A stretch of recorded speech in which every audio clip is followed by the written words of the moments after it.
Episode की शुरुआत ही एक फाइटिंग सीन से होती है, जहां हमें इस सीरीज के मेन लीड यांग काई को देखते हैं। अब यांग काई लिंगशाओ नामक एक सेक्ट का डिसाइपल है, जिसका ट्रायल सेशन चल रहा होता है। वो सेक्ट के हर एक डिसाइपल से फाइट कर रहा होता है, लेकिन बदकिस्मती से उसकी क्वालिफिकेशन इतनी ज्यादा पुअर है कि वो सारे डिसाइपल से बारी बारी करके मार खाता ही जाता है, और लगभग वो सेक्ट के हर एक डिसाइपल से मार खा चुका है, और जिसी कारण उसे डिमोशन भी मिल चुका है। अब हर एक डिसाइपल से पिटाई खा करके उसकी हालत खराब होती है। उसके लगातार डिमोशन की वजह से एल्डर उसे सेक्ट में नहीं रखना चाहते हैं और उसे एक्सपेल कर देना चाहते हैं, लेकिन कहते हैं ना कि सबको एक आखिरी मौका मिलना चाहिए। यही आखिरी मौका यहाँ यांग को दिया जाता है। एल्डर की जांच परख करने के बाद यांग को बताया जाता है कि उसकी जो रूट बोन्स है वो काफी ज्यादा दूसरों से अलग है, और इस तरह की बोन्स और मेरिडियन वाली बॉडी जो होती है वो कल्टीवेशन के लिए सही नहीं है, इसीलिए वो उसे जाने के लिए कहते हैं। लेकिन यांग काई जो होता है, यांग काई यहाँ पे अपने लिए आखिरी चांस मांगता है, क्योंकि उसे मार्शल स्किल सीखने का जुनून सवार था। इसीलिए एल्डर उसे सेक्ट के रूल के अकॉर्डिंग ये बताते हैं कि उसे यहाँ पे रहने के लिए कुछ काम करना होगा, इसीलिए वो यहाँ पे सेक्ट के झाड़ू पोछा लगाने का काम उसे देते हैं। साथ ही उसने यहाँ रहते हुए 3 सालों के अंदर अगर अपनी बॉडी टेम्परिंग के सबसे इनिशियल 3rd लेवल पे नहीं पहुँचा तो उसे इस सेक्ट से तुरंत ही एक्सपेल कर दिया जाएगा। अब इस शर्त को यांग काई मान लेता है, और अगले 3 सालों के लिए वो इस सेक्ट का एक ट्रायल डिसाइपल रहेगा। उसको सेक्ट में रहने के लिए यहाँ पे सेक्ट के कुछ काम करने होंगे। अब उसकी इस पूरे सेक्ट में सबसे ज्यादा ब्रिटल बॉडी यानी कि नाजुक और भुरभुरी बॉडी होती है, कि सबसे ज्यादा लोएस्ट लेवल यानी कि 3rd लेवल पे होती है, जिसकी प्रैक्टिस ट्रेनिंग उसी सेक्ट के ही एक डिसाइपल जाओ के साथ चल रही होती है, जो कि अपने ब्रुटल बॉडी लेवल 5 पे होता है। अब सारे डिसाइपल यहाँ पे यांग काई की हालत समझते थे। उनमें से एक लड़की कहती है कि ये प्रैक्टिस ट्रेनिंग फेयर नहीं है, क्योंकि एक बंदा लेवल 5 पे है, दूसरा बंदा 3 लेवल पे है, तो यांग काई हर बार की तरह इस पहलवान बॉडी वाले बंदे से फिर नहीं बच पाएगा। तभी एक बंदा यहाँ पे यांग काई का मजाक उड़ाते हुए कहता है कि इस पूरे सेक्ट में यांग काई इतना लोएस्ट लेवल पे है कि इसके लेवल का कोई है ही नहीं इससे फाइट करने को, तो आखिर ये प्रैक्टिस किसके साथ करेगा। अब आगे की इनकी बातचीत से हमें पता चलता है कि इनके एक सेक्ट में एक रूल है, हर एक डिसाइपल को एक दूसरे को चैलेंज करना होगा, और ये चैलेंज हर 5 दिन में एक बार करा जाएगा। इसलिए अगर यांग काई को इस सेक्ट में टिके रहना है तो उसे ये चैलेंज एक्सेप्ट करना ही होगा। हालांकि यांग काई की पिछली इंजरीज पूरी तरह से हील नहीं हुई है, और अब की बार अगर वो फिर से मैदान में उतरा लड़ने के लिए, अब की बार उसकी जो नाजुक बॉडी है वो पिस करके चूरा बन जाएगी। लेकिन भले ही यांग काई को उसकी ब्रिटल बॉडी की वजह से उसे सब बुली किया करते हैं, लेकिन हम उसमें आत्मविश्वास की कमी को नहीं देखते। वो पूरी तरह से जोश खरोश के साथ यहाँ पे चैलेंज को एक्सेप्ट करता है, और उस जाओ से फाइट करने के लिए पहला अटैक यहाँ यांग काई ही करता है। लेकिन एक पंच से ही यहाँ उसकी नाजुक सी बॉडी में जोजोरी फैल जाती है और उसे अपार दर्द होने लगता है। अभी तो उसकी पीड़ा की सिर्फ शुरुआत थी। यहाँ पे ये जो भारी भरकम जाओ नामक बंदा है, यही यहाँ पे यांग काई को बुरी तरीके से पीटता है, तो उसे धमकी देता है कि तुम्हें 3 साल तक यहाँ पे दर्द सहने की जरूरत नहीं है, मैं तुम्हारा पत्ता कुछ ही दिनों में यहाँ से कटवा दूंगा। लेकिन यांग काई ने भी इस सेक्ट में अपने नाम एक रिकॉर्ड करवा रखा है। उसने ये रिकॉर्ड बनाया है कि चाहे उससे कोई भी फाइट करे वो कभी भी यहाँ सरेंडर नहीं करता, चाहे उसके ओपोनेंट ने उसे मार मार के उसकी हालत ही क्यों ना खराब कर दी हो, वो कभी भी सरेंडर नहीं करता और हार तो नहीं मानता। यहाँ लगातार मार खाने के बावजूद भी वो फिर से उठ खड़ा होता है। उसके बार बार उठ जाने की वजह से जो जाओ जो होता है अब पूरी तरह से झुंझला जाता है। उसे धमकी देता है कि अब की बार अगर तुमने सरेंडर नहीं किया तो तुम्हारी मौत पक्की है, इसलिए अपनी जान बचाना चाहते हो तो मेरे सामने झुक जाओ। अब उनकी इसी फाइट को एक मिस्टीरियस सी लड़की छुप के देख रही होती है, और वो यांग काई को एब्सॉर्ब करती है। वो ये जानकर के हैरान रह जाती है कि यांग काई इस फाइट में ना जाने कितनी बार गिर के खड़ा हो चुका है, लेकिन इतनी ज्यादा मार खाने के बावजूद भी वो यहाँ पे सरेंडर नहीं कर रहा है।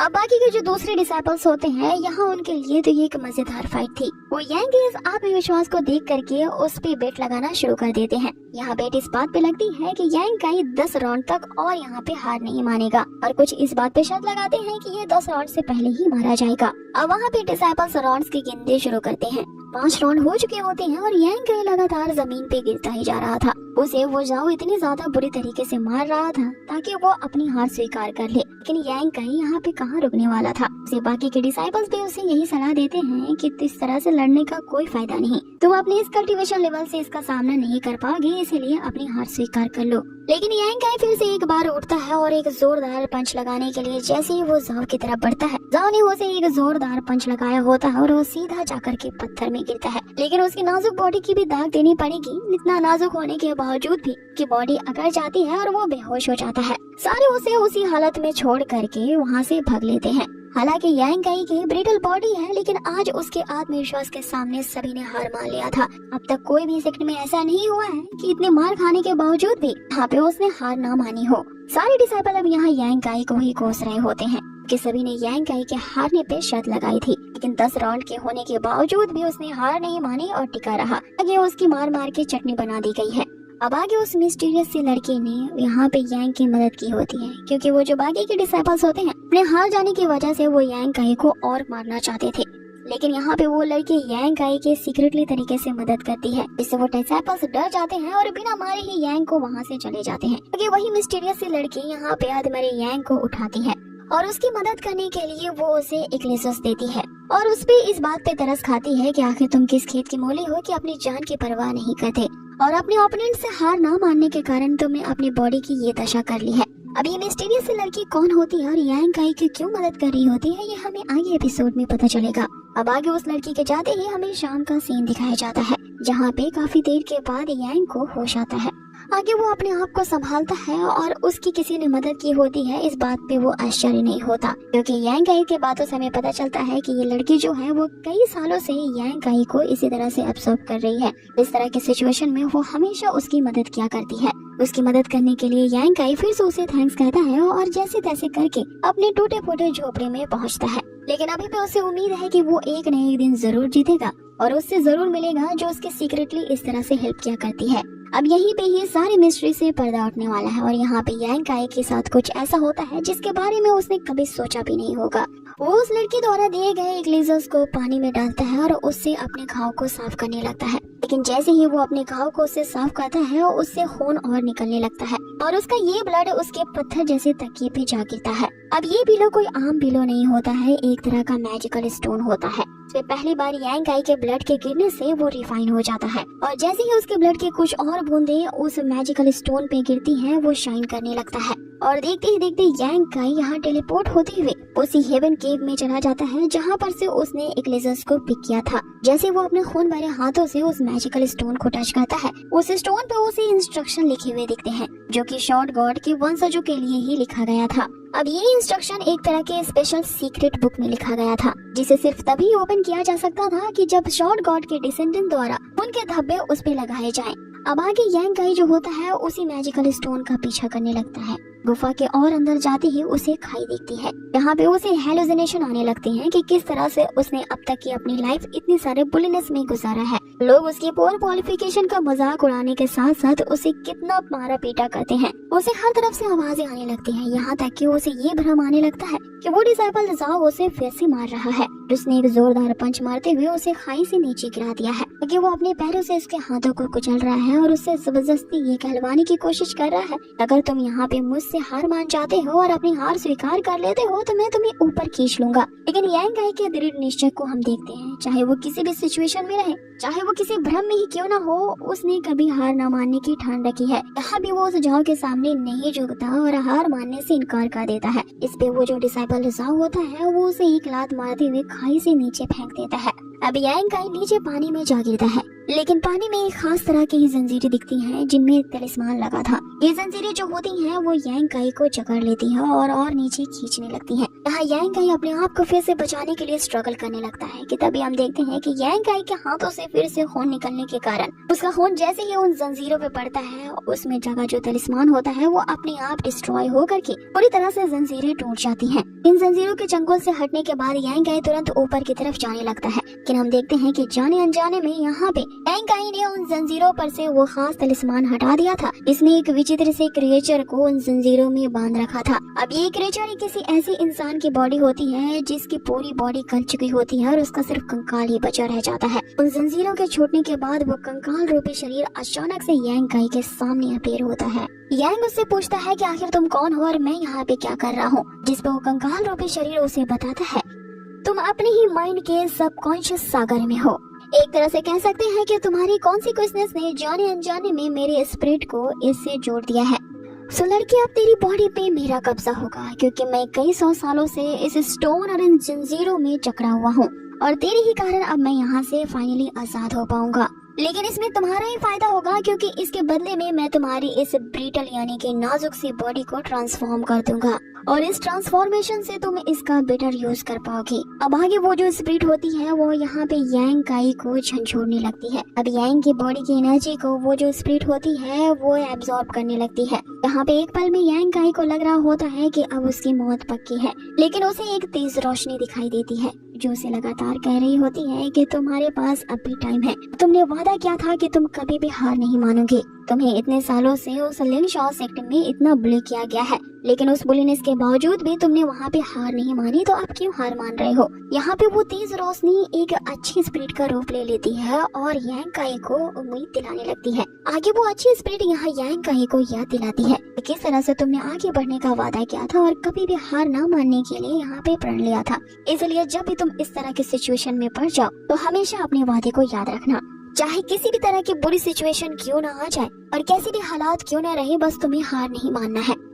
अब इन बातों ने यांग काई को फिर से उम्मीद से भर दिया होता है और अपनी बची कुची हिम्मत और ताकत के साथ वो उस कंकाल के हाथों को पकड़ लेता है और उसे फाइट बैक करने लगता है। और इतने सालों में पहली बार यांग काई ने किसी फाइट को जीता था। यहाँ पे वो कंकाल रूपी जो स्पिरिट होती है कहा यांग काई को अपने शरीर के अंदर एब्जॉर्ब करने वाला था, लेकिन यांग काई ने यहाँ पे जीतते हुए उसी के ही कंकाल को अपनी बॉडी के अंदर ले लिया होता है। तभी उसके बॉडी में एक अजीब सा ट्रांसफॉर्मेशन देखने को मिलता है, जिसके कारण उसके बॉडी से एक तेज एनर्जी की ऑरा रिलीज होने लगती है।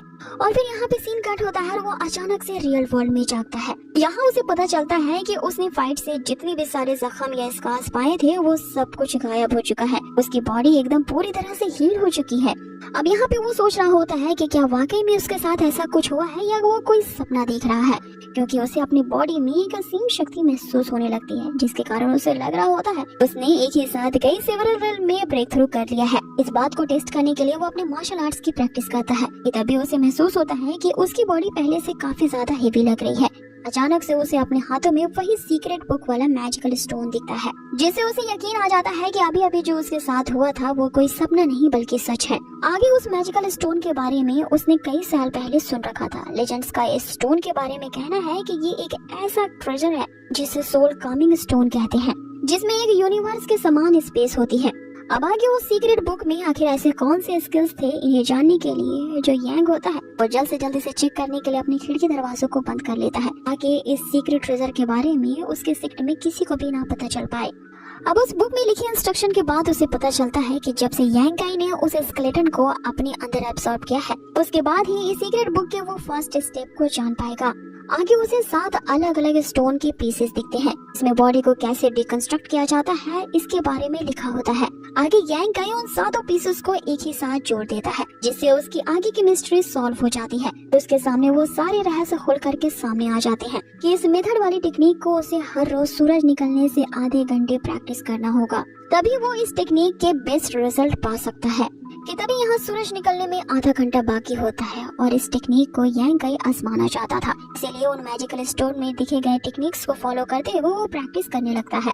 और आधे घंटे की मार्शल आर्ट्स की प्रैक्टिस करने के बाद जब वो उसे आजमाता है तो दंग रह जाता है। वो जब अपनी पावर को आजमाता है तो ये देख करके हैरान रह जाता है कि उसकी बॉडी में इतनी जल्दी इतना बदलाव कैसे आ गया। लेकिन जब वो अपनी ताकत को आजमा रहा होता है, कोई उसे छुप करके देख रहा होता है। यांग काई ये देख पाता कि उसे कौन देख रहा है, वो बंदा वहाँ से गायब हो जाता है। इसीलिए अभी वो फिलहाल के लिए यहाँ प्रैक्टिस करना बंद कर देता है, क्योंकि अगर इस सीक्रेट ट्रेजर के बारे में अगर किसी को सेक्ट में पता चल गया तो फिर उसके लिए खतरा और भी ज्यादा बढ़ जाएगा। इसलिए वो इस सीक्रेट ट्रेजर को छुपाने के लिए डिसाइड करता है। तो उसके हाथ वही लेजेंडरी सीक्रेट वाला सोल कामिंग स्टोन हाथ लग चुका है। अब आगे दिन की शुरुआत हो चुकी होती है और सेक्ट का घंटा बजने से उसे याद आता है तो उसे तो सेक्ट में सफाई का काम करने के लिए जाना है। अब यहाँ यांग काई की ये रोज की ड्यूटी होती है और वो अपनी ड्यूटी पर लग जाता है। उसके जाते ही हम उसी बंदे को देखते हैं जो कि छुप के उसे देख रहा होता है।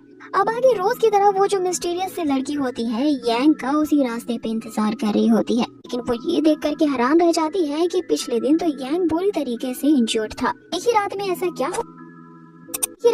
क्या हो गया कि इसकी सारी इंजरीज हील हो गई हैं। कि तभी एक डिसाइपल की लुढ़कती हुई कैरेज यांग काई से टकराने ही वाली होती है। लेकिन यांग काई अब पहले की तरह कमजोर नहीं है, अपने एक हाथ से ही इस कैरेज को गिरने से रोक लेता है। अब इस एक्सीडेंट ने उस मिस्टीरियस गर्ल को भी ये सोचने पे मजबूर कर दिया होता है कि इतने सालों से यांग काई प्रैक्टिस कर रहा है, लेकिन अब तक किसी भी लेवल पे ब्रेक थ्रू नहीं कर पाया है। तो आखिर कल रात ऐसा क्या हो गया जिसने उसे इतना पावरफुल बना दिया है कि अपने एक हाथों से उसने इस गाड़ी को रोक लिया है? क्या वो रातों रात ही किसी रन में ब्रेक थ्रू कर चुका है?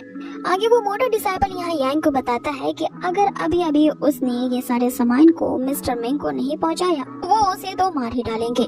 अब इतना कहते ही वो वहाँ से चला जाता है कि तभी यांग को ये याद आता है कि हर महीने में एक दिन ऐसा जरूर आता है कि सेक्ट एक दूसरे के साथ कंट्रीब्यूशन पॉइंट्स को एक्सचेंज करते हैं, और आज वही दिन है। इसीलिए सारे डिसाइपल्स कंट्रीब्यूशन हॉल की तरफ जा रहे हैं, क्योंकि डिसाइपल्स को उनके रैंक के हिसाब से कंट्रीब्यूशन पॉइंट्स दिए जाते हैं। जो जितना कंट्रीब्यूशन पॉइंट्स इकट्ठा करता है उसके हिसाब से ही वो वेपन खरीद सकता है।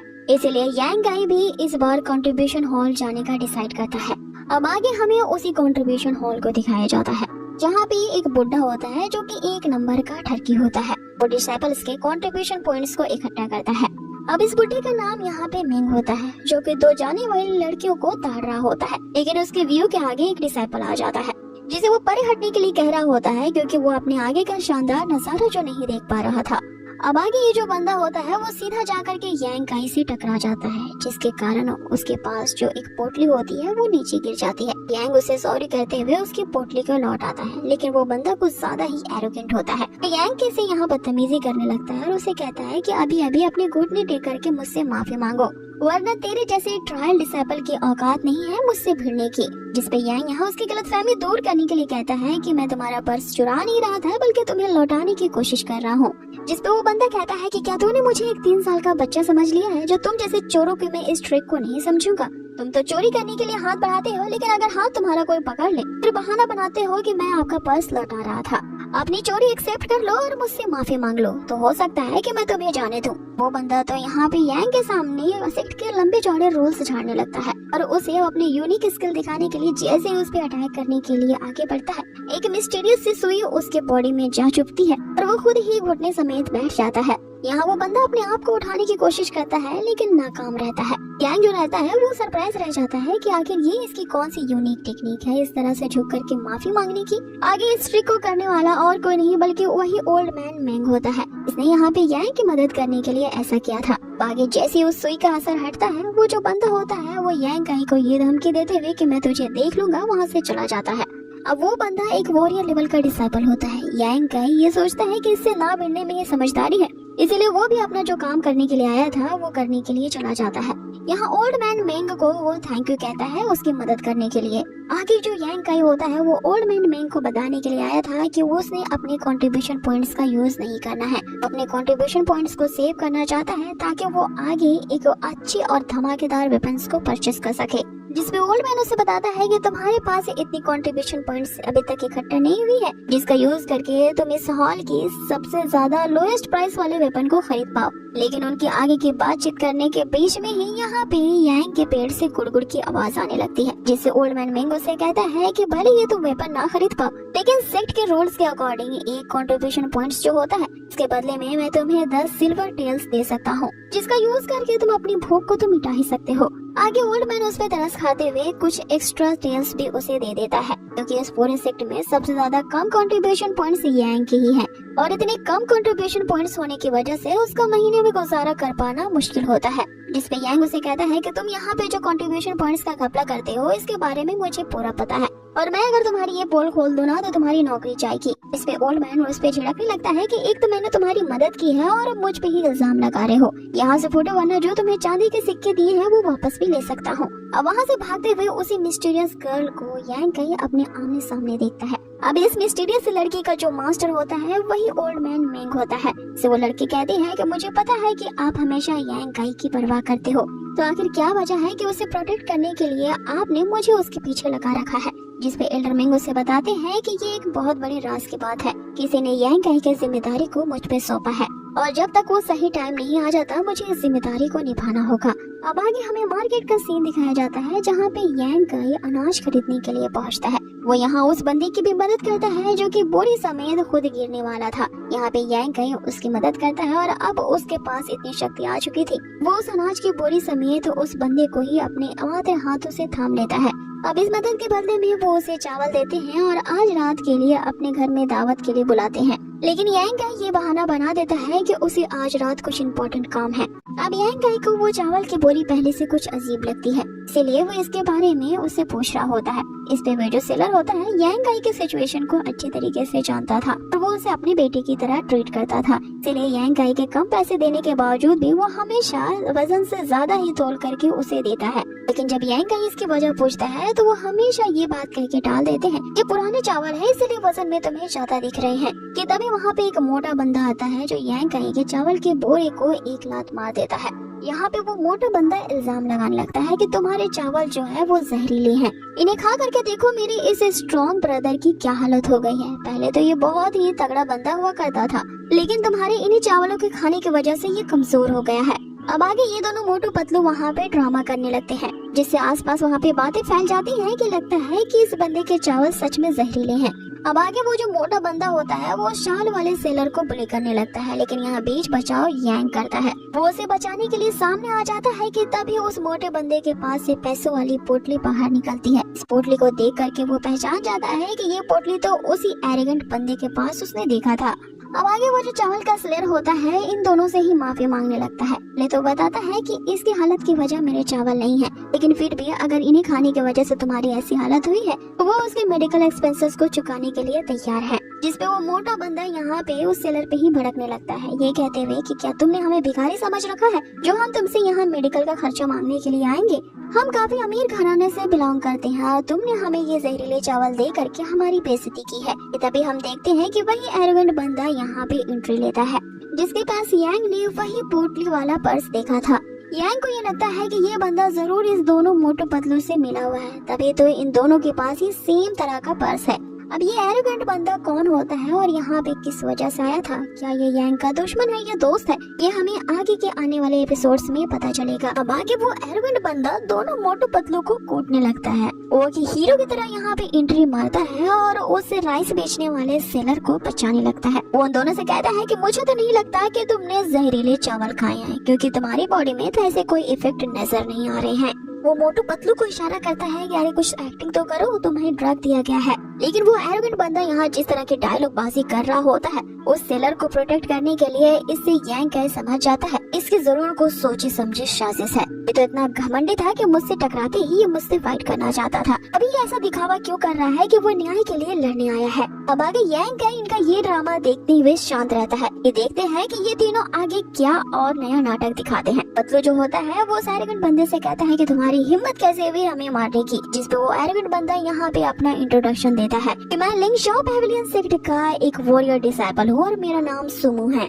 ये दोनों उसका इंट्रोडक्शन सुनते ही माफी मांगने लगते हैं, तो अपनी हार स्वीकार करते हैं, लेकिन फिर लड़खड़ाते हुए ये कहते हुए वहाँ से चल पड़ते हैं कि ठीक है हम तुम्हें देख लेंगे। आगे जो सुमू होता है उन्हें भी आंखों से इशारा करता है और फिर वो सेलर के सामने जा पहुँचता है ताकि वो अपनी हीरोगिरी झाड़ सके। लेकिन यहाँ उन दोनों मोटू पतलू को यांग काई रोक लेता है। अभी ऐसे कैसे चल पड़े, अभी तुम्हारा ड्रामा पूरी तरह से खत्म नहीं हुआ है। कि यहाँ मोटू पतलू और सुमो दोनों के पास सेम ही तरह का पोटली बैग था।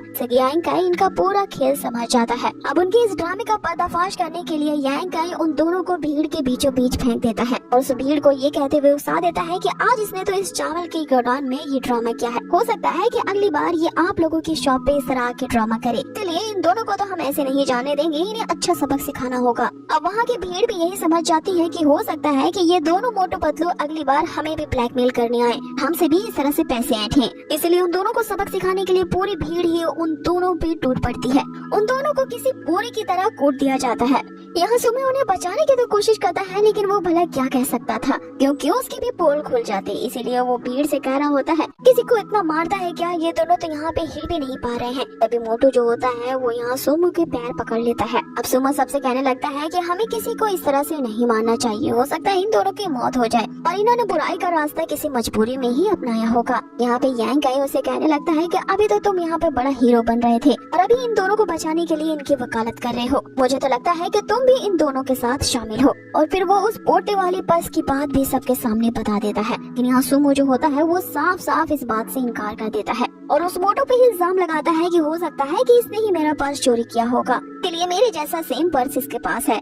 कि तभी वो मोटा अपने आपे से बाहर आ जाता है और सारी सच्चाई यहाँ पे अपने आप बकने लगता है। अरे सुमो, तूने ही तो हमें पैसे दिए थे कि इस शॉप के ऑनर को आकर के हम ब्लैकमेल कर सके, और फिर तो हीरो की तरह एंट्री मारेगा और हमें झूठ मूठ का पीटते हुए इस शॉप के ओनर को बचा लेगा, क्योंकि तुम्हें इस ओनर की लड़की से प्यार हो गया था और इसे पटाने के लिए ये तो सारा सीन रच रहा है ताकि तो इनकी नजरों में हीरो बन जाए, जिसका फायदा उठा करके तो इनकी लड़की को पटा सके। अब सुमो की यहाँ पे पोल खुल चुकी होती है, इसीलिए वो एम्बैरस होते हुए यांग काई को ये धमकी देकर के वहाँ से चला जाता है कि मैं तुझे बाद में देख लूंगा। बाकी यांग काई ने इस लड़की को पटाने वाली अजीब से साजिश वाली मिस्ट्री को इतनी आसानी से जो सॉल्व कर दिया था, इसलिए सभी उसकी तारीफें करने लगते हैं। उस शॉप का ओनर जो होता है वो यांग काई को थैंक यू कहने के बदले में बहुत सारे कुछ गिफ्ट्स देता है। यांग काई लेने से इनकार कर देता है कि उसे उसकी जरूरत नहीं है, वैसे भी माउंटेन में वो इन सारी चीजों का क्या करेगा। अब वो लड़की भी यहाँ यांग काई की इस मास्टरमाइंड से इम्प्रेस हो चुकी थी, अपने आप को बचाने के लिए उसे थैंक यू कहती है। बार बार अपनी माँ को इशारा कर रही होती है कि क्यों न यांग काई को आज रात के लिए यहीं रोक लिया जाए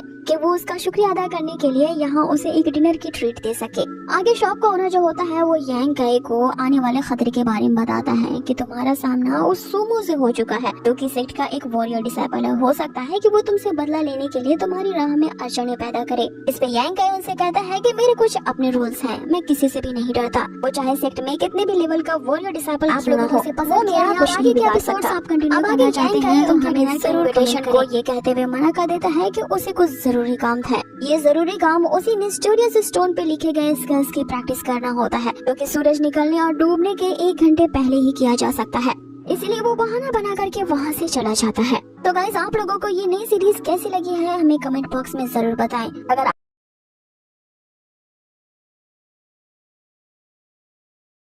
अब आगे हम देखते हैं कि यांग काई अपने टोटे से झोपड़े में आता है। अब उसने तो अपने बॉडी टेम्परिंग के 4th स्टेज को पार कर लिया था, इसीलिए वो मिस्टीरियस स्टोन के अगले स्किल को ओपन कर लेता है।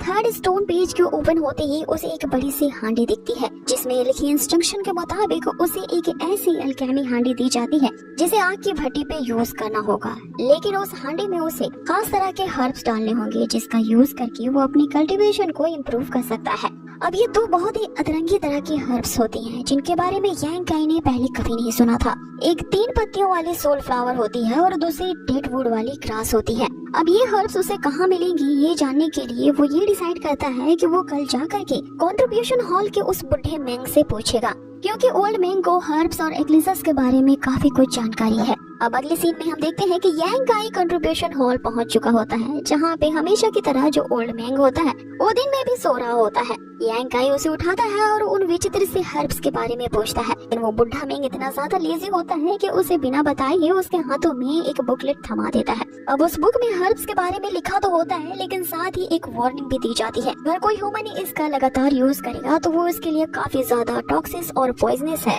जिसपे ओल्ड मैंग उसे बताता है कि अगर किसी भी मेडिसिनल हर्ब का एक इंसान हद से ज्यादा यूज करेगा नॉर्मली वो उसके लिए टॉक्सिक और पॉइजनस होना ये आम सी बात है। तो आखिर तुम्हें इस तरह की 2 rare kinds of medicinal herbs की जरूरत क्यों है? मेरे कंट्रीब्यूशन हॉल में ये मेडिसिनल हर्ब्स पहले से हैं, लेकिन उन्हें लेने के लिए तुम्हें 5 कंट्रीब्यूशन पॉइंट्स देने होंगे। अब 5 कंट्रीब्यूशन पॉइंट तो यांग काई के लिए 5 लाख के बराबर होती है। इसलिए वो ओल्ड मैंग से कहता है कि तुमने तो यहाँ लूट मचा रखी है, इन हर्ब्स को पाने का कोई दूसरा उपाय है तो बताओ। जिसपे ओल्ड मैंग उसे बताता है कि हालांकि ये जो हर्ब्स हैं वो बहुत ही ज्यादा पॉइजनस होते हैं, इसलिए बहुत ही कम लोग इसे लेते हैं, लेकिन मैं जानता हूँ कि तुम बहुत गरीब हो तो इसे कहाँ से खरीद पाओगे, लेकिन तुम्हारे लिए मेरे पास एक और तरीका है। इसमें यहाँ यांग काई सोचने लगता है कि ये बुढ़ा बड़ी आसानी से मुझे वो दूसरा तरीका बताने को तैयार है और बिना अपना फायदा सोचे ये मुझे इस तरह से ये दूसरा रास्ता बताने वाला नहीं है। जरूर ये थोड़ी देर बाद मुंह खोल के कुछ ऐसी चीज की डिमांड करेगा जो मेरे लिए मुश्किल पेश करेगा। और यहाँ यांग काई ने जो सोचा था बिल्कुल वैसा ही होता है। ओल्ड मैंग उसे बता देता है कि जो मेडिसिनल हर्ब्स हैं ये तुम्हें ब्लैक विंड माउंटेन पे मिलेंगी, जो कि इस पैविलियन से 30 मीटर दूर ईस्ट की तरफ है, लेकिन अगर तुम वहाँ पे जा ही रहे हो तो मेरे लिए वहाँ से कुछ हर्ब्स पिक करके लाना। अब वो बुढ़ा उस माउंटेन से लाने के लिए यांग काई को एक लंबी चौड़ी लिस्ट थमा देता है। इनमें वो 25 से भी ज्यादा हर्ब्स के नाम लेता है और सभी के 2 दर्जन उसे लाने होते हैं। यांग काई समझ जाता है कि इससे मदद मांगना यानी कि इसका ही मुनाफा करवाना है। अब वो ये शर्त मानते हुए माउंटेन की तरफ निकलने को चाह ही रहा होता है कि ओल्ड मैंग उससे फिर रोकता है। उसे कहता है कि ये तुम्हारी जो जर्नी है उन हर्ब्स को पिक करने की वो एक दिन में कंप्लीट नहीं होगी, तुम्हें वहाँ पे कई दिन लग सकते हैं। इसीलिए तुम्हारी परेशानी दूर करने के लिए मैं मिसलेनियस अफेयर हॉल से तुम्हारे लिए 3-4 दिन की छुट्टी ले लूंगा। लेकिन ये मत सोचना कि मैंने तुम्हें अपने फायदे के लिए यूज किया है। अगर मेरे बताए हुए सारे हर्ब्स को तुम ला देते हो, मैं तुम्हें एक मोटी रकम कंट्रीब्यूशन पॉइंट्स की दूंगा। लेकिन याद रखना, जितने दिनों के मैंने तुम्हारे लिए छुट्टी ली होगी, उस टाइम के खत्म होने से पहले ही तुम्हें यहाँ आना होगा।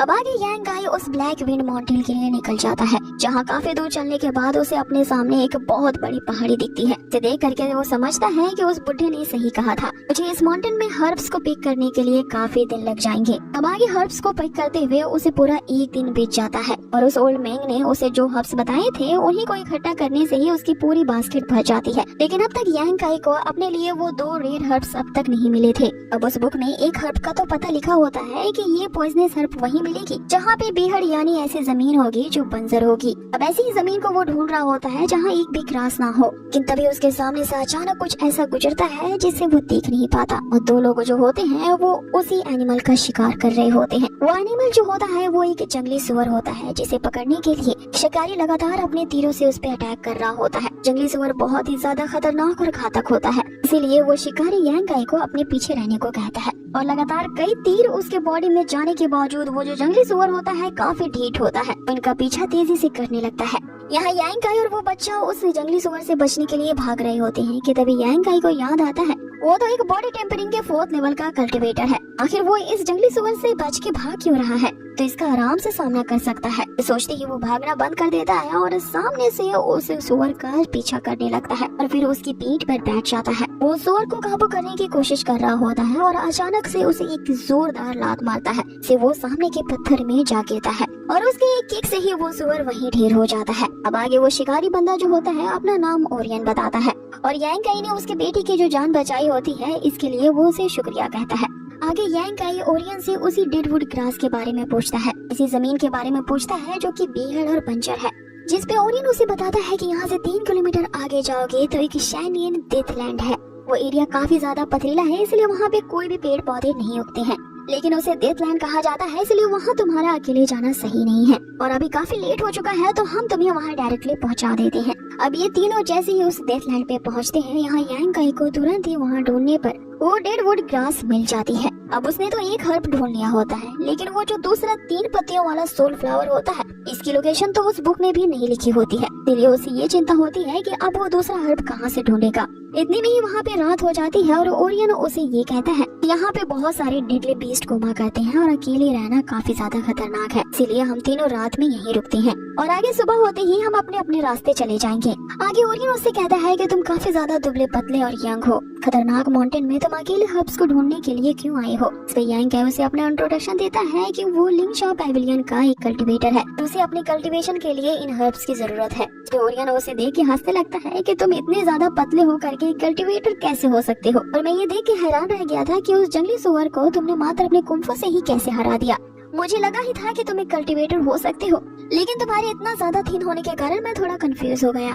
अब यहाँ सीन चेंज होता है और हमें सुबह का टाइम दिखाया जाता है। यांग काई की आंखें खुलती है, उसे अपने सामने ओरियन और उसका बेटा नहीं दिखता। उसे लगता है कि ये दोनों चले गए होंगे, इसलिए वो अपनी कल्टीवेशन की प्रैक्टिस करने लगता है। काफी देर तक अपने सबकॉन्शियस माइंड में प्रैक्टिस करने के बाद उसे अपने शरीर में एक बहुत ही तेज ऊर्जा महसूस होने लगती है, और ये हीट एनर्जी निशानी है कि अब यहाँ पे यांग काई एक नेक्स्ट लेवल पे ब्रेक थ्रू करने वाला है। यांग काई जब अपनी पावर को टेस्ट करता है तो उसे पता चलता है कि उस प्राउड गोल्डन बॉडी को पाए हुए अब कुछ दिन हो गए हैं, जिसके कारण वो लगातार तेजी से नए नए लेवल्स पे ब्रेक थ्रू कर पा रहा है। और इस बार उसने अपने बॉडी टेम्परिंग रेल्म के 5th लेवल को ब्रेक थ्रू कर लिया है, जिससे उसकी कल्टीवेशन स्पीड बढ़ने के साथ साथ उसके मार्शल आर्ट्स की स्किल भी काफी ज्यादा इम्प्रूव हो गई है। इस कल्टीवेशन स्पीड को और भी कई ज्यादा गुना इम्प्रूव करने के लिए उसे दूसरे हर्ब की जरूरत है, इसीलिए वो 3 पत्तियों वाले सोल फ्लावर को ढूंढने के लिए निकल पड़ता है। इन रास्ते में उसे ओरियन की चीखने की आवाज आती है जो उससे हेल्प मांग रहा होता है। जैसे ही वो उस आवाज को फॉलो करता है तो वो एक गुफा के बाहर पहुंच जाता है, जहाँ पे उसे ओरियन की आवाज आना बंद हो जाती है। गुफा के करीब पहुँचते ही वो ये देख पाता है कि एक जायंट मॉन्स्टर स्पाइडर ने अपने जाले से ओरियन की पूरी बॉडी को कैद कर दिया है और उसे निकलने के लिए गुफा के अंदर ले जा रहा है। यहाँ पे यांग काई जो होता है फिर से भूल जाता है कि वो एक कल्टीवेटर है, इसीलिए नीचे गिरे हुए कुछ पत्थरों को उठा करके वो इस स्पाइडर को मारता है। इस पे उस स्पाइडर मॉन्स्टर पे कुछ असर तो नहीं होता है, इसलिए यांग काई अब आग का सहारा लेकर के उसे डराने की कोशिश करता है। आग की मशाल देखते ही वो स्पाइडर गुफा के अंदर चला जाता है। अब आगे यांग काई जो होता है वो जल्द से जल्द ओरियन को उस जाले से आजाद करता है ताकि वो सांस ले सके। ओरियन उसे बताता है कि उस स्पाइडर मॉन्स्टर ने पहले से ही उसके बेटे को गुफा के अंदर ले गया है, अगर अभी उसे नहीं बचाया गया तो उसका बेटा मर भी सकता है। इसलिए ओरियन उसे रिक्वेस्ट करने लगता है कि मैं ठीक हूँ, पहले जाकर के मेरे बेटे को बचाओ। अब आगे यांग उसी मशाल के साथ गुफा के अंदर जाता है जहाँ उसे कई सारी हड्डियाँ दिखती है। वो इन हड्डियों से लड़खड़ाते हुए एक बहुत बड़े जानवर के रिब केज से नीचे उतरता है। गुफा के और अंदर जाने पे यांग को वो बच्चा दिख जाता है। इसको उस स्पाइडर ने पूरी तरह से अपने जाले में भून दिया था और अब वो उसे जिंदा निकलने वाला था। अब वो जो स्पाइडर मॉन्स्टर होता है वो एक फर्स्ट लेवल का मॉन्स्टर था। यांग काई अभी अभी ही अपनी बॉडी टेम्परिंग के 5th लेवल पे पहुंचा होता है और उसका ये लेवल तो इस जैसे मॉन्स्टर का मुकाबला करने के लिए काफी ज्यादा लो है, इसीलिए उस मॉन्स्टर का मुकाबला करने के लिए उसे सोच समझ करके कदम रखना होगा। आगे जब वो मॉन्स्टर उस बच्चे को निगलने ही वाला होता है तो यांग काई अपनी एक जोरदार किक के साथ उसे रोकता है। आगे यांग उस बच्चे को कैच कर लेता है और फिर उसके जाले में यहाँ पे होल बना देता है ताकि वो सांस ले सके। आगे वो जो मॉन्स्टर होता है वो यांग काई पे लगातार अटैक्स करने लगता है। तो मॉन्स्टर के नोकीले पॉइजनस दांत होते हैं, इसे वो यांग काई के शरीर में डालना चाहता था ताकि वो पॉइजन उसके शरीर में फैल जाए और वो भी उसका शिकार बन जाए। लेकिन यांग काई अपनी पूरी ताकत से उसे रोक रहा होता है। यहाँ अपने आप को बचाने के लिए उसने उस मॉन्स्टर के दोनों पैरों को ही तोड़ दिया था। अब इस बात से वो मॉन्स्टर और भी ज्यादा गुस्से से तंतना जाता है, जिसे यांग काई कहता है कि लगता है कि तुम्हारे दांत कुछ ज्यादा ही छोटे पड़ गए मेरे शरीर में घुसाने के लिए। अब आगे वो जो मॉन्स्टर होता है वो लगातार अपना जाला यहाँ यांग काई की तरफ फेंक रहा होता है, जिसे यांग डॉज कर लेता है। लेकिन वो मॉन्स्टर काफी ज्यादा होशियार निकलता है। उसने अपने जाल की मदद से एक बहुत बड़े पत्थर को यांग के ऊपर गिराने वाला होता है, लेकिन वक्त रहते ही यांग उस अटैक से भी बच जाता है। अब आगे यांग सोचता है कि उसे यहाँ से जल्द निकलना होगा, क्योंकि इस मॉन्स्टर ने अपने पॉइजन को उस बच्चे के शरीर में डाल दिया है। अगर इसका इलाज अभी नहीं किया गया तो वो बच्चा यहीं मारा जाएगा। आगे काफी हिम्मत के साथ उस मॉन्स्टर का सामना करने के लिए यांग काई आगे बढ़ता है, लेकिन जैसे ही वो अपने प्रॉड गोल्डन बॉडी का इस्तेमाल करने वाला था, मॉन्स्टर अपने एक टेंटिकल को यांग काई के हाथ में घुसा डालता है। लेकिन यांग काई ने इससे पहले ही अपनी गोल्डन बॉडी एक्टिवेट कर ली होती है, जिससे वो पॉइजन उसके शरीर में अब नहीं फैलता। इसी पावर का यूज करके वो एक जोरदार पंच उस मॉन्स्टर को लगाता है।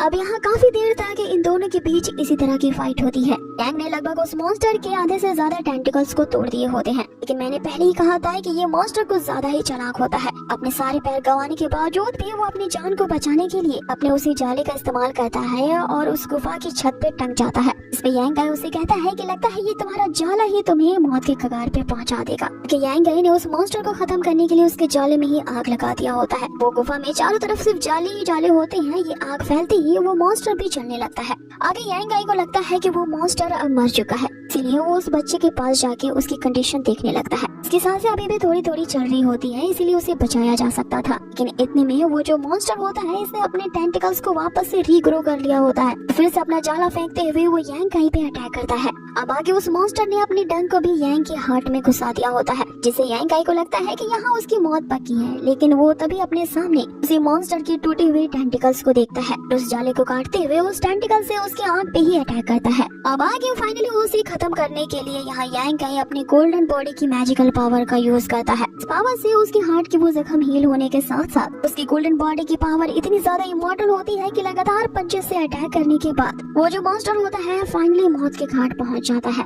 आगे यांग काई उस बच्चे को लेकर के गुफा से बाहर निकल जाता है। ओरियन को वो बताता है कि इसके पूरे शरीर में उस स्पाइडर का पॉइजन फैल गया है, जिसकी वजह से ये बच्चा बेहोश हो गया है। लेकिन यांग काई उसे हिम्मत रखने को कहता है। आगे वो उसे बताता है कि उसने मेडिसिनल बुक में एक बार पढ़ा था कि इस तरह के पॉइजन का इलाज उसी जगह पे पाया जाता है जहाँ पे ये मॉन्स्टर्स रहा करते हैं। इसलिए वो इस जहर का तोड़ लेने के लिए वापस से गुफा के अंदर जाता है, जहाँ पे उसे वही 3 पत्तियों वाली फ्लावर सोल दिख जाती है, जिसकी तलाश वो अब तक कर रहा होता है। वो इतने दिनों से जिन हर्ब्स की तलाश कर रहा होता है वो आखिरकार उसे इस स्पाइडर केव में मिलते हैं। वो इस सोल फ्लावर को लेने के साथ साथ उसके आसपास जितनी भी जड़ी बूटियाँ होती हैं उन्हें भी इकट्ठा कर लेता है और फिर इन जड़ी बूटियों को अपने मुंह में ही चबाते हुए का पेस्ट उस लड़के पे लगा देता है। इससे उसकी बॉडी में पॉइजन का असर खत्म हो जाता है। आगे ओरियन के बच्चे की जान बच चुकी होती है, इसलिए अपने काइंडनेस को दिखाने के लिए ओरियन उससे कहता है कि यांग काई अपने कपड़े उतार दे।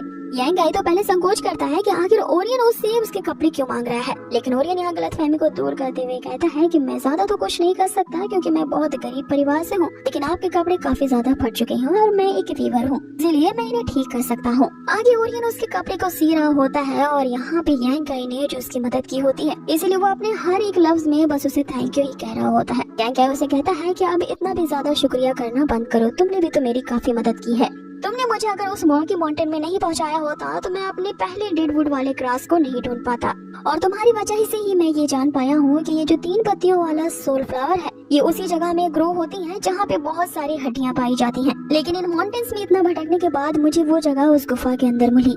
आगे सोल फ्लावर के साथ उस जगह पे उसने एक और भी जड़ी बूटी ढूंढी होती है जिसके बारे में वो सोच रहा होता है कि आखिर ये क्या चीज है। वो इस हर्ब के बारे में ओल्ड मैन से पूछने के बारे में सोच ही रहा होता है तब तक ओरियन ने इसके कपड़े सी करके तैयार कर दिए होते हैं, और वहाँ से जाते हुए वो एक बार फिर उससे कहता है कि अगर लाइफ में उसे कभी भी उसकी जरूरत हुई और वो कभी भी मिले तो यांग आई बस इतना याद रखना कि मैं तुम्हारे लिए एक फेवर ओन करता हूँ जिसे मैं अभी तो नहीं लेकिन कभी न कभी इससे पहले जरूर आगे क्या होता है। आगे यांग आई अपनी सारी जड़ी बूटियों के साथ अपने टूटे फूटे से घर पहुँचता है, जहाँ पे वो ये देख कर के हैरान रह जाता है कि काफी सारे डिसाइपल्स उसके घर के बाहर खड़े हैं, और सामने जाने पे उसे पता चलता है कि उनमें से तो एक ने यहाँ पे अपने हाथों में मशाल ले रखी है। अब ये मशाल उसने दिन के उजाले में क्यों ले रखी है ये वो सोचने लगता है। तभी वो बंदा जो होता है यहाँ यांग आई के घर को जलाने के लिए आया था, और वो बंदा जो यांग आई की झोपड़ी जलाने के लिए खड़ा होता है वो और कोई नहीं बल्कि सूमो ही होता है, जो कि अपनी बेइज्जती का बदला लेने के लिए आया था। अब हमें यहाँ यांग आई के पहुँचने से पहले का सीन दिखाया जाता है, जहाँ सूमो अपने चमचों के साथ यांग आई के झोपड़ी को ढूंढता हुआ आ पहुँचा था। उसकी झोपड़ी की टूटी फूटी हालत देख करके सूमो अपने चमचों से पूछने लगता है कि यांग आई यहाँ पे क्यों रहता है। उसके चमचे उसे बताते हैं कि यांग आई एक ट्रायल डिसाइपल है और सेक्ट के किसी ट्रायल डिसाइपल को अपने खाने, कपड़े और रहने का खर्चा खुद ही उठाना पड़ता है। डिसाइपल की जिम्मेदारी सेक्ट की नहीं होती, और ये जो झोपड़पट्टी है इसे यांग आई ने खुद अपने आप से बनाया है। अब आगे उसका चमचा यांग आई की ये भी हालत उसे बताता है कि इस सेक्ट में हर 5 दिनों में जो ट्रायल प्रैक्टिस की जाती है उसमें सबसे ज्यादा जिसकी मार कुटाई होती है वो यांग आई की होती है। सेक्ट का सबसे ज्यादा निचले लेवल का एक ट्रायल डिसाइपल है, साथ ही उसे सब इतना पीटते हैं कि सबने उसे पीट पीट के अपने कंट्रीब्यूशन पॉइंट्स गेन किए हैं। इस सेक्ट में सबसे ज्यादा लोएस्ट लेवल पे होने के साथ साथ जिसके सबसे ज्यादा लोएस्ट लेवल के कंट्रीब्यूशन पॉइंट्स हैं वो यांग आई ही है। इसको सूमो उसे कहता है कि यांग आई की इस कंडीशन को सुन के मेरे दिल को तो अपार खुशी मिल रही है, लेकिन उसकी ये लाचारी वाली कंडीशन ना मेरी बदले की भावना को रोक नहीं सकती।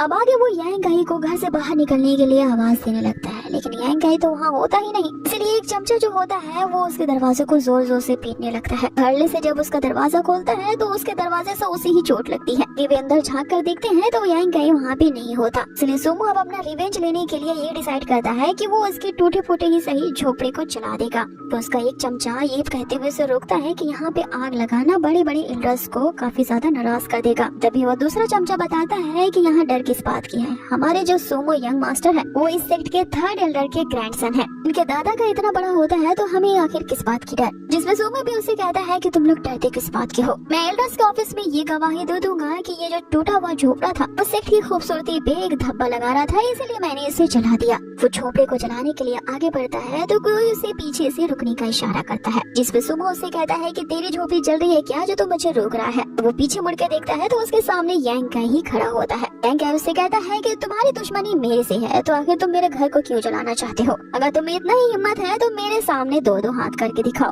जिसपे सूमो उससे कहता है कि तो फिर ठीक है, जब तू ऐसा कह ही रहा है तो चलो तो भी क्या याद रखेगा कि किससे पाला पड़ा था, मैं तुझे एक चांस दे ही देता हूँ। अब जैसे ही वो उससे 2-2 हाथ करने के लिए तैयार हो जाता है यांग आई उसे रोकता है कि 1 मिनट रुको।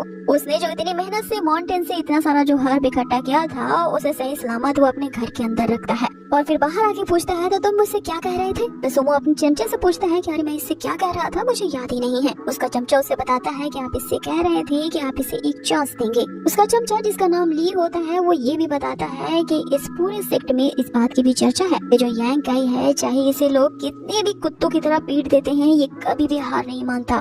जिसपे सुमो उसे कहता है कि इसकी चिंता मत करो, मैं भी एक सख्त दिल बंदा हूँ, मैं भी इसे तब तक कूटूंगा जब तक ये मुझसे रहम की भीख नहीं मांग लेता। तो यहाँ सुमो यांग कैसे कहता है कि मैं ये कह रहा था कि मैं तुम्हें एक चांस देने के लिए तैयार हूँ, कि अगर तुम मेरे सामने नील डाउन होकर के अपने घुटने टेक दो और अपना नाक रगड़ते हुए मुझे अपना बाप मान लो, तो हो सकता है कि मैं तुम्हें बिना हर्ट पहुँचाए तुम्हें यहाँ से जाने दूं। और अगर ऐसा नहीं करते हो तो तुम भी क्या याद रखोगे कि मेरे जैसे यंग मास्टर से कभी पाला पड़ा था। जिसपे यांग उसे कहता है कि लगता है कि तेरे जैसे बिगड़ैल शहजादे को कभी किसी ने कुछ सिखाने की कोशिश ही नहीं की, इसीलिए तो तू इतना ज्यादा एरोगेंट है। तो चलो, बचपन से तुझे किसी ने सिखाने की कोशिश नहीं की तो आज ये काम मैं ही कर देता हूँ। आगे यांग उसे कहता है कि जिस बलबूते पे तू इतना ज्यादा उछल रहा है, मुझे तो लगता है कि इस लिंग शॉ पैवेलियन में कोई न कोई एल्डर्स जरूर होगा जो तेरा रिश्तेदार होगा, वरना अपना बदला लेने के लिए तू इतना नीचे नहीं गिरता और उस एल्डर की अथॉरिटी को ज्यादा ही बड़ी होगी, तभी तो तुम अपने चमचे के साथ मेरे इस घर को जलाने के लिए आ धमके। इसमें सुमो उसे बता देता है कि वो इस सेक्ट के थर्ड एल्डर का ग्रैंडसन है, साथ ही उसकी एक सिस्टर भी है जो कि इस सेक्ट की एक कोर डिसाइपल है, और कोर डिसाइपल होने का मतलब है कि एल्डर्स के बाद वाली रिस्पेक्टफुल पोजीशन पे होना। आगे सुमो उसे कहता है कि ये बात याद रखना, अगर तूने मुझ पे एक उंगली भी उठाने की कोशिश की तो तेरी हड्डियों की राख भी यहाँ पे नहीं मिलेगी। जिसपे यांग उसे कहती है कि उंगली क्या, लो पूरा हाथ रख दिया। कि तभी सुमो अपने चमचों से कहने लगता है कि अरे इस यांग ने मुझे समझ क्या रखा है, ये तो मेरी धमकियों से जरा भी नहीं डरता। आगे यांग उसे कहता है कि जिस एल्डर और सिस्टर की तुम बात कर रहे हो, लगता है उन्होंने तुम्हें अच्छा सबक कभी नहीं सिखाया है, और अगर मैं उनकी जगह होता तो तुझे ठीक करने के लिए अब तक तुझे कुल्लन शॉट में लॉक कर दिया होता। ये वही जगह होती है जहाँ डिसाइपल्स को पनिशमेंट देने के लिए उन्हें लॉक कर दिया जाता है। अब कुल्लन शॉट का नाम सुनते ही यहाँ पे सुमो डर जाता है। इसमें उसका चमचा ली उससे आके कहता है कि आप इसे यहाँ पे डराने आए थे, ना कि खुद डरने, और इस यांग की तो जुबान कुछ ज्यादा ही चलती है, इससे बहस करने से अच्छा है इसे मुंह के लातों से फाइट किया जाए, तभी आपका गुस्सा शांत हो सकता है। जिसमें सुमो अब यांग ऐसे कहता है कि अपनी बकवास करना बंद करो और जल्द से जल्द अपनी जान की सलामती चाहते हो तो घुटने टेक करके मुझसे माफी मांग लो, वरना मैं डेफिनेटली तुम्हें इस कदर से चोट पहुंचाऊंगा कि इस दुनिया में तुम पैदा हुए थे इस बात पे रिग्रेट करोगे। जिसपे यांग उसे कहता है कि अगर तुम मुझसे फाइट करना चाहते हो तो सीधे सीधे इस बात को कहो, यहाँ घुमा फिरा क्यों रहे हो। जिसपे सुमो उसे कहता है कि डेफिनेटली मैं तुझसे फाइट करना चाहता हूँ, लेकिन तुम इसके लिए एलिजिबल ही नहीं हो, क्योंकि बॉडी टेम्परिंग के मैं 9th लेवल पे हूँ और तुम इस सेक्ट के सबसे लोवेस्ट लेवल के बॉडी टेम्परिंग के कैंडिडेट हो, और सेक्ट के रूल्स के अकॉर्डिंग एक डिसाइपल अपने से 3 गुना ज्यादा लेवल वाले डिसाइपल से यहाँ फाइट नहीं कर सकता, क्योंकि 2 डिसाइपल्स एक दूसरे से तभी चैलेंज कर सकते हैं इनके आपस के लेवल्स एक दूसरे से मैच करती हो, या तो फिर इनके लेवल्स की जो डिफरेंस होगी वो 3 लेवल से ज्यादा नहीं होनी चाहिए। इसीलिए सोमो अपने चमचों से कह रहा होता है कि क्या यहाँ पे यांग की कोई लेवल का बराबर है जो यहाँ पे उससे फाइट कर सके। अब सब यही सोच रहे होते हैं कि यहाँ जो यांग है कि बॉडी टेम्परिंग की फर्स्ट लेवल अभी तक अवेकन नहीं हुई है, इसलिए इसके बराबरी का तो कोई यहाँ पे है भी नहीं। तभी एक नया डिसाइपल जो कि सेक्ट में हाल ही में आया है, वो आते ही सोमो का वो चमचा भी बन गया है और वो सबके सामने आता है, ये कहते हुए कि उसकी जो लेवल है वो बॉडी टेम्परिंग के 3rd लेवल पे है और उसने अपनी डाइट के बलबूते पे अपने शरीर को इतना ज्यादा स्ट्रॉन्गर बनाया है, इसीलिए वो यंग मास्टर सुमो के लिए यहाँ पे यांग काई से फाइट करेगा। लेकिन उसकी पतली दुबली बॉडी देख करके वो यांग काई पे तरस करता है, ये कहते हुए कि चलो मैं तुम्हारी कंडीशन को देखते हुए तुम्हें एक और चांस देता हूँ, मैं तुम्हें 3 मूव्स देता हूँ। इन 3 मूव्स का इस्तेमाल करके तुम अगर मुझे मेरी ही जगह से 1 इंच भी हटा देते हो तो तुम यहाँ पे जीत गए। अगर ऐसा नहीं करते हो तो शर्त के मुताबिक हम सभी फिर मिल करके तुम्हें कूटेंगे। अब वो नया डिसाइपल वो जो होता है काफी कॉन्फिडेंट के साथ अपनी जगह पकड़ लेता है। अभी इनकी फाइट शुरू भी नहीं हुई थी, लेकिन इन पे वही लड़की जिसने मास्क लगाया है वो उन्हें दूर से देख रही होती है, लगातार यांग काई पे इसी तरह से नजर रख रही है। इवन की वो उसकी वेल विशर भी है, अगर यांग काई कोई मुसीबत में पहुंचता है तो वो उसकी मदद भी करती है। लेकिन आज वो घबरा गई है क्योंकि यांग काई सबसे ज्यादा लोएस्ट लेवल पे है, जिसका मुकाबला बॉडी टेम्परिंग के 3rd लेवल के डिसाइपल हुजो से होने वाला है। अब आगे वो हुजो यही सोच रहा होता है कि इस चूहे जैसी बॉडी को तो मैं एक ही चुटकी में ही मसल दूंगा, ये बिल्ला तो मेरा एक बाल भी बाका नहीं कर सकता।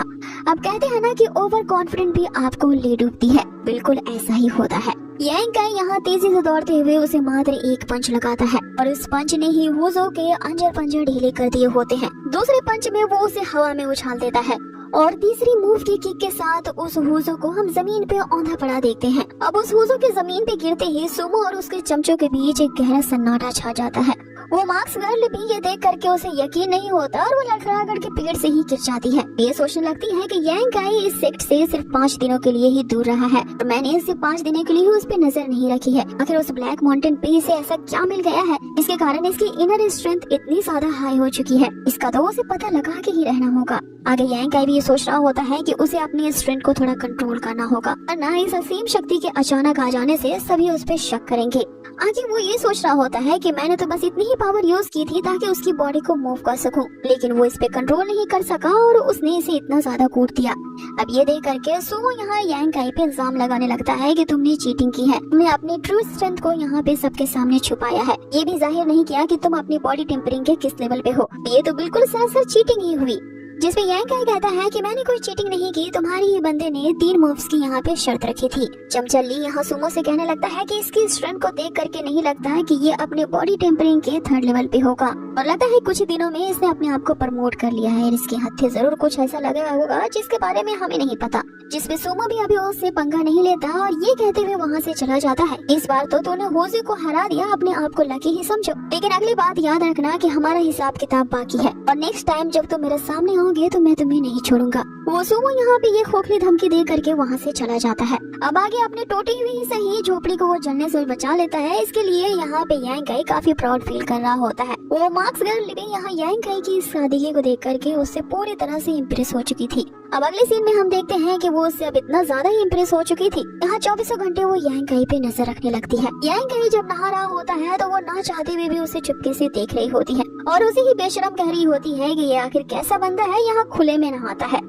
अब आगे यांग काई ने उस मिस्टीरियस स्टोन्स के स्किल को जो अनलॉक किया था, इसके पहले स्टोन पेज पे उसे गोल्डन प्लॉट बॉडी मिली थी। इसकी वजह से उसे चाहे जितनी भी इंजरीज हो जाती है वो तुरंत ही हील हो जाती हैं। साथ ही उसकी विजन के साथ साथ उसकी सुनने की जो शक्ति होती है वो आम इंसानों से कई ज्यादा गुना बढ़ चुकी होती है। उसे थोड़े से भी आहट होने से यहाँ साफ साफ सुनाई देता था। उस लड़की के आहट करने से वो चौकन्ना हो जाता है और अपने अगले टास्क के लिए निकल पड़ता है। उसने उस ब्लैक माउंटेन से जो इतने सारे हर्ब्स इकट्ठा किए होते हैं, इन्हें कंट्रीब्यूशन हॉल ले जाता है ताकि इनके बदले में उसे कुछ कंट्रीब्यूशन पॉइंट्स मिल सके। लेकिन कंट्रीब्यूशन हॉल के ओल्ड मैन के साथ उसकी अलग ही बसर मच जाती है जब यांग काई अपने द्वारा इकट्ठा किए गए ढेर सारे मेडिसिनल हर्ब्स को उसके सामने रख देता है। तो ओल्ड मैन जो होता है उन सब का कम दाम लगाता है, ये कहते हुए कि जो तुमने ये हर्ब्स इकट्ठा की हैं वो सारी ही इंफीरियर यानी कि लो लेवल्स की हैं और हर 2 हर्ब्स के बदले में मैं तुम्हें 1 कंट्रीब्यूशन पॉइंट्स दूंगा। उसने टोटल 30 हर्ब्स इकट्ठा की होती हैं, इसलिए ओल्ड मैन उनके लिए 16 कंट्रीब्यूशन पॉइंट्स देने के लिए एग्री करता है। कि तभी यांग काई जो होता है वो आजू बाजू देखते हुए उसी खास हर्ब को उसके सामने रखता है और बताता है कि ये हर्ब उसे एक गुफा में मिला था जिसकी निगरानी एक स्पाइडर मॉन्स्टर कर रहा होता है। यांग काई उसे आगे बताता है कि उसने इस हर्ब को उस मॉन्स्टर को मार करके इकट्ठा किया है। ये हर्ब देखने में काफी ज्यादा कीमती लग रहा है तो इसकी अच्छी कीमत उसे मिलनी चाहिए। लेकिन वो बुढ़ा जानता था कि ये हर्ब वाकई में बहुत ही ज्यादा रेयर है। उसे चकमा देने के लिए उसे कहता है कि इस हर्ब के वो उसे सिर्फ 20 कंट्रीब्यूशन पॉइंट्स ही दे सकता है क्योंकि इन जैसे हर्ब से उसका कंट्रीब्यूशन हॉल पहले से ही भरा हुआ है। अब यांग काई को इतनी कम रकम मिलने की उम्मीद नहीं होती है, लेकिन फिर भी वो कहता है कि जो तुम मुझे कंट्रीब्यूशन पॉइंट्स दे रहे हो, इन 10 कंट्रीब्यूशन पॉइंट्स के बदले में मैं चाहता हूँ कि तुम मुझे 20 डेडवुड ग्रास दे दो, क्योंकि थोड़ी देर पहले ही तुमने मुझे बताया था कि 2 हर्ब्स के बदले 1 कंट्रीब्यूशन पॉइंट्स दिए जाते हैं, तो 10 कंट्रीब्यूशन पॉइंट्स के बदले में मुझे 20 हर्ब्स दो। अब इस पे ओल्ड मैन तो ये कहते हुए भड़क जाता है कि तुमसे मैं खरीदूंगा कुछ और प्राइस पे लेकिन बेचूंगा कुछ और ही प्राइस पे, दोनों प्राइस सेम कैसे हो सकती हैं? जिसपे यांग काई उसे कहता है कि ये आखिर कहाँ की इंसाफी है, तुम इन्हीं हर्ब्स को मुझसे खरीदोगे तो कम कीमत करके लोगे और जब मेरी खरीदने की बारी आएगी तो उनका कीमत तुम 10 गुना ज्यादा बढ़ा दोगे। आखिर ये कहाँ की इंसाफी है? ये तो तुमने यहाँ पे लूट ही मचा रखी है। जिसपे ओल्ड मैन उससे कहता है कि लेना हो तो लो वरना अपना रास्ता नापो। रूल्स मैंने नहीं बल्कि सेक्ट ने डिसाइड किए हैं। सेक्ट ने मुझे इस कंट्रीब्यूशन हॉल का इंचार्ज बनाया है। सेक्ट के रूल्स के अकॉर्डिंग ही मैं यहाँ पे खरीदता और बेचता हूँ। सेक्ट के रूल्स ही हैं जिसके कारण तो तुम जैसे सेक्ट्स के इन रूल्स के अकॉर्डिंग ही तुम जैसे 3000 डिसाइपल्स का पेट भरा जाता है। अब आगे यांग काई और उस बुड्ढे के बीच काफी बहस होने लगती है और लास्टली यांग काई यही डिसाइड करता है कि वो अपने सारे हर्ब्स को ले जाएगा, यहाँ पे नहीं बेचेगा। हर्ब्स को इंफीरियर और लो ग्रेड कहते हुए उस ओल्ड मैन ने डस्टबिन में फेंक दिया था, उसे वही डस्टबिन से उठा करके यांग काई को वापस देना होता है। इस पे वो बुढ़ा मैंग उस पे बहुत ही ज्यादा भड़कने लगता है। अब आगे वो बुढ़ा मैंग यांग काई को कोसता ही रह जाता है, लेकिन वो वहाँ से 9-11 हो जाता है। पीछे से हम उसी लड़की को देखते हैं जो कि अभी यांग काई का ही पीछा कर रही थी। यहाँ पे वो जो मिस्टीरियस गर्ल होती है वो इसी ओल्ड मैन की ही एक डिसाइपल होती है, के कहने पे वो उसका पीछा कर रही होती है। यहाँ इन दोनों के बीच किसी ओल्ड इंजरी को लेकर के बातें होती हैं। अब ये किस बारे में बात कर रही होती हैं ये हमें आगे एपिसोड में पता चलेगा। सीन कट होता है और यांग को हम अपने घर में देखते हैं जो कि माउंटेन से लाए हुए उन्हीं 2 रेयर हर्ब्स का उस हांडे में उसे डाल करके चला रहा होता है ताकि वो इसकी एसेंस का यूज करके अपनी कल्टीवेशन को इम्प्रूव कर सके। लेकिन जैसे ही वो 3 पत्तियों वाला सोल फ्लावर और डेड वुड ग्रास को उसमें डालता है उसके जलने से वहाँ पे एक धुआं फैल जाता है। जैसे ही यांग काई उसे स्मेल करता है अब इन दोनों हर्ब्स की पॉइजनस नेचर होती है की वजह से यहाँ यांग काई का माइंड जो होता है वो सुन रह जाता है। धीरे धीरे जो होती है उसकी एनर्जी एग्जॉस्ट होने लगती है और वो गिर जाता है। अभी मिस्टीरियस स्टोन में जो लिखा था यांग काई के साथ उल्टा ही हो रहा था, लेकिन यांग काई कभी न हार मानने वाले में से एक है। उसने अपनी कमजोरी को ही अपनी स्ट्रेंथ बना ली है। ये डिसाइड कर लेता है कि चाहे ये हर्ब्स जितने भी टॉक्सिक और पॉइजनस क्यों ना हो वो इस एसेंस को अपने अंदर अब्सॉर्ब करने के लिए ह्यूमन की पोटेंशियल की हर लिमिट को क्रॉस कर देगा और ऐसा करने के लिए वो अपनी गोल्डन प्रॉर बॉडी को एक्टिवेट करता है। 6 घंटों में वो हर्ब्स जलकर राख हो जाते हैं और उसकी जो सारी एसेंस होती है यांग काई के बॉडी में एब्सॉर्ब हो जाती है। अब इन हर्ब्स के तुरंत खत्म हो जाने की वजह से यांग काई थोड़ा डिसअपॉइंट होता है क्योंकि कल्टीवेशन में जिस इंक्रीज की बात उस मिस्टीरियस स्टोन में लिखी गई थी वैसा बिल्कुल नहीं होता। यांग काई ने इन हर्ब्स को इकट्ठा करने के लिए अपनी मेहनत के साथ साथ 38 कंट्रीब्यूशन पॉइंट्स भी गवा दिए होते हैं। अब आगे सीन चेंज होता है और हमें सुमो को दिखाया जाता है जो कि अपने सुनहरे ख्वाब देख रहा होता है। उसकी न्यू क्रश जो होती है जो कि उस राइस बेचने वाले सेलर की बेटी होती है। उस सुमो का दिल उसकी बेटी पे आ गया होता है जिसे वो हर रोज अपने सपनों में देखा करता है। यहाँ उसे लग रहा होता है कि वो एक्चुअल में उसे किस करने वाला है, लेकिन जब उसकी आंखें खुलती हैं तो वो अपने सामने अपने चमची ली को देखता है और उसे ही किस करने वाला था। लेकिन ली का चेहरा देख करके वो अपने सुनहरे सपने से जाग उठता है और अपने सभी चमचों को फटकार लगाता है कि आधी रात में तुम मेरे घर पे यहाँ पे क्या कर रहे हो। कि चमचे उससे कहते हैं कि बॉस आप ही ने तो हमें यहाँ पे बुलाया है ताकि आप मीटिंग करके ये फैसला कर सको कि आखिर उस यांग काई से कैसे बदला लेना है। अब उसका चमचा ली यहाँ पे यांग काई को बदला लेने के लिए एक खास आइडिया देता है जो कि उसके कानों में फुसफुसा के कहता है। सुमो इस आइडिया को सुनते ही कहता है कि अब ये हुई ना बात, अब आएगा ना ऊंट पहाड़ के नीचे, अब देखो उस यांग काई को हम कैसा मजा चखाते हैं। अब अगली सुबह का हमें सीन दिखाया जाता है जहाँ यांग काई अपने डेली रूटीन को फॉलो करते हुए वो एक ट्रायल डिसाइपल होने के कारण उसे सेट का काम भी करना है। यहाँ पे उसे एरिना को सफाई करने का काम दिया गया है। अब उसे इस सेट में टिके रहने के लिए यहाँ का काम करना ही पड़ेगा। यहाँ वो सोच रहा होता है कि उसे जल्द से जल्द अपना ये काम फिनिश करना है ताकि वो फिर से उस हांडे में इंसेंस को बर्न करके अपनी प्रैक्टिस शुरू कर दे। कि तभी अपने बने बनाए प्लान को यहाँ फॉलो करते हुए वही चमचा ली यांग काई के पास आता है, उसे खूब सारी चिकनी चुपड़ी बातें करने लगता है। अब यहाँ इन दोनों के बीच पूरी एपिसोड खा जाए इतनी लंबी टॉक होती है। ली का प्लान ये होता है कि वो यांग काई को किसी भी तरह से बहला फुसला के उसे ये यकीन दिला देगा कि जिस होजो को कल उसने मारा था होजो ने उसे भी ब्लू किया है, इसलिए वो होजो से बदला लेने के लिए बिल्कुल यांग काई की तरह प्रैक्टिस करना चाहता है ताकि यांग काई ने अपने जिस पावर का यूज करते हुए कल होजो को मजा चखाया था उसके लिए उसे थोड़ी बहुत टिप्स दे दे क्योंकि वो होजो के बुलीनेस से काफी ज्यादा परेशान हो चुका है। इसमें इतनी ज्यादा हिम्मत नहीं है कि वो उस होजो का सामना कर सके क्योंकि होजो के पीछे यंग मास्टर सुमो का हाथ है। सुमो तो इस पूरे सेट का दादा बना फिरता है और किसी में भी ये हिम्मत नहीं है कि सुमो से जाके टकराए। इसीलिए वो चमचा ली यहाँ पे यांग काई के हाथ पैर पड़ रहा होता है कि वो सीक्रेट टेक्निक को ली को सिखा दे। यहाँ यांग काई उसे वहाँ से डरकाने की काफी कोशिश करता है, लेकिन वो जो चमचा ली होता है यहाँ किसी चिपको की तरह उसे चिपक जाता है। यांग काई को भी यही लगता है कि जब तक वो उसे ये ट्रिक नहीं बता देगा इस चिपको से पीछा नहीं छुड़ा पाएगा। इसीलिए उस ली को वहाँ से हटाने के लिए वो सेट के रूल्स और रेगुलेशंस का अच्छा खासा उसे चकमा देता है। तो यांग काई उससे कहता है कि हम दोनों अगर आपस में फाइट करेंगे, हम दोनों की अगर बॉडी टेम्परिंग लेवल्स एक दूसरे से 3 लेवल्स के हाई होंगे तो याद रखो कि अगर तुम मुझसे हार गए तो तुम्हें वो सारी कंट्रीब्यूशन पॉइंट्स मुझे देनी होंगी। जिसपे वो ली जो कि सुमो का सबसे बड़ा चमचा बनना चाहता है इस बात को एक्सेप्ट कर लेता है, ये कहते हुए कि मुझे कोई फर्क नहीं पड़ता कि मैं यहाँ हारूं या जीतूं, मैं बस आप ही की तरह उस होजो से अपनी बेइज्जती का बदला लेना चाहता हूँ ताकि कल होजो को अपने मार करके अच्छा खासा सबक सिखाया है। जिसपे यांग काई कहता है तो फिर ठीक है, जब कंट्रीब्यूशन पॉइंट्स के डिवाइड करने का हम लोग फैसला कर चुके हैं तो चलो तुम कंट्रीब्यूशन पॉइंट्स को मुझे सीधे सीधे मत देना, तुम्हें बस उन पॉइंट्स के बदले में मेरे लिए कुछ मेडिसिनल हर्ब्स लानी होंगी।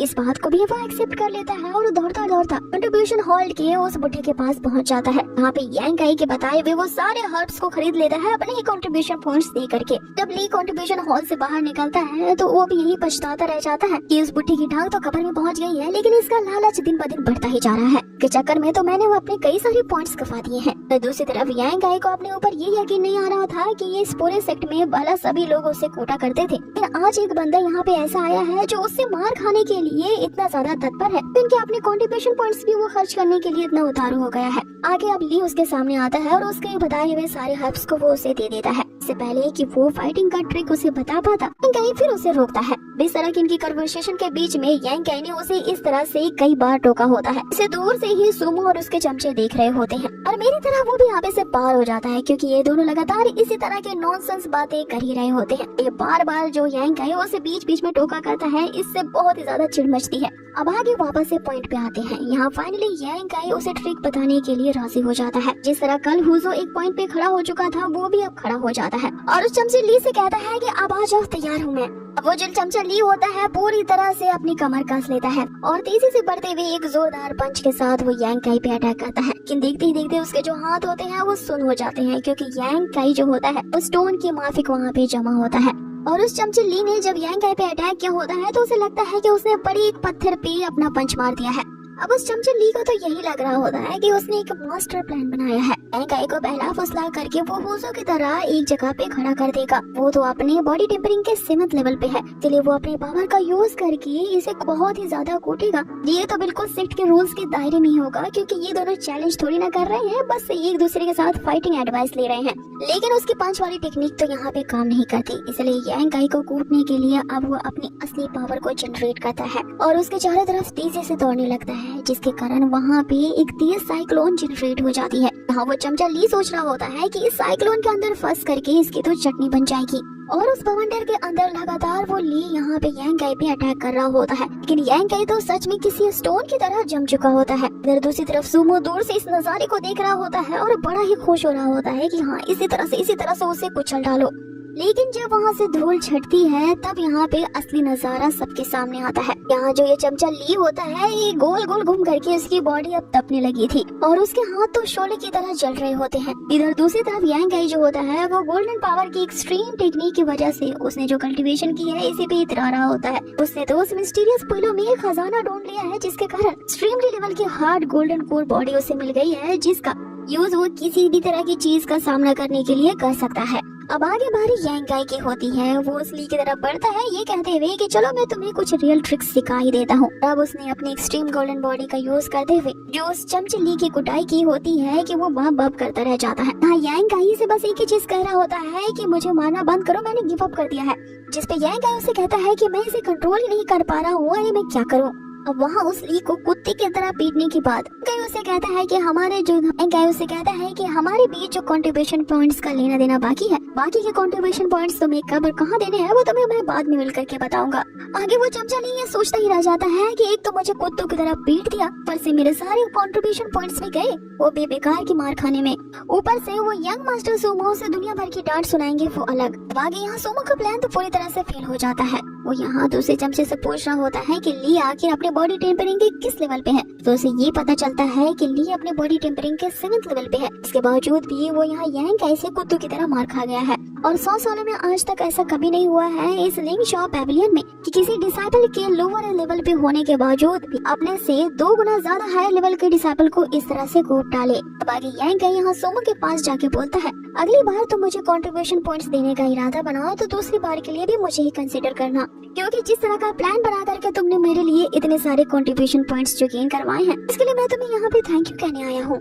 जिस पे सुमो उससे पूछता है कि तुम्हें कैसे पता चला कि ये सब कुछ मेरा किया कराया था।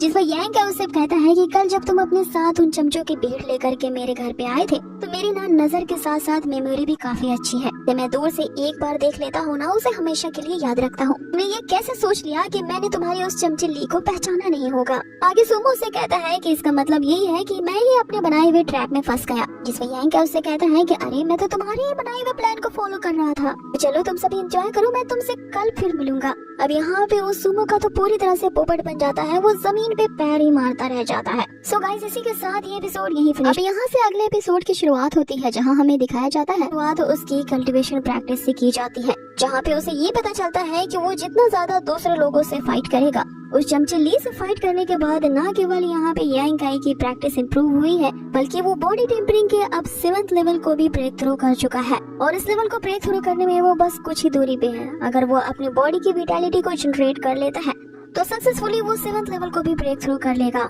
और अपने बॉडी में वो अभी इसी विटालिटी को जनरेट कर रहा होता है और ऐसा करने में वो सक्सेसफुल भी होता है। आगे वो स्टोन पे लिखे गए इंस्ट्रक्शन को फॉलो करते हुए इस विटालिटी को और भी ज्यादा इम्प्रूव करने के लिए वो उन्हीं खास 2 हर्ब्स को उसी हांडे में जलाता है। इन 2 हर्ब्स के जलने की वजह से एक पॉइजनस इंसेंस की महक तो निकलती थी, लेकिन इस पॉइजनस स्मेल को अपने पोटेंशियल की मदद से पहले ही यांग काई बर्दाश्त करने में सफल हो चुका था और इस जहरीली स्मेल को वो पहले ही सहन करने में कामयाब हो चुका था, इसीलिए यह स्मेल उसे ज्यादा प्रभावित नहीं करती। आगे हम देखते हैं कि जो अपने गुस्से के आग में जल रहा सूमो जो होता है, उससे बदला लेने के लिए रात के इसी पहर में यहाँ पे यांग काई के सोने का इंतजार कर रहा होता है। लेकिन आधी रात हो चुकी होती है और यांग काई अभी भी जी जान से प्रैक्टिस करने में जुटा होता है। इसलिए वो खींच रहा होता है कि आखिर ये बंदा उल्लू की तरह जाग क्यों रहा है, सोता क्यों नहीं।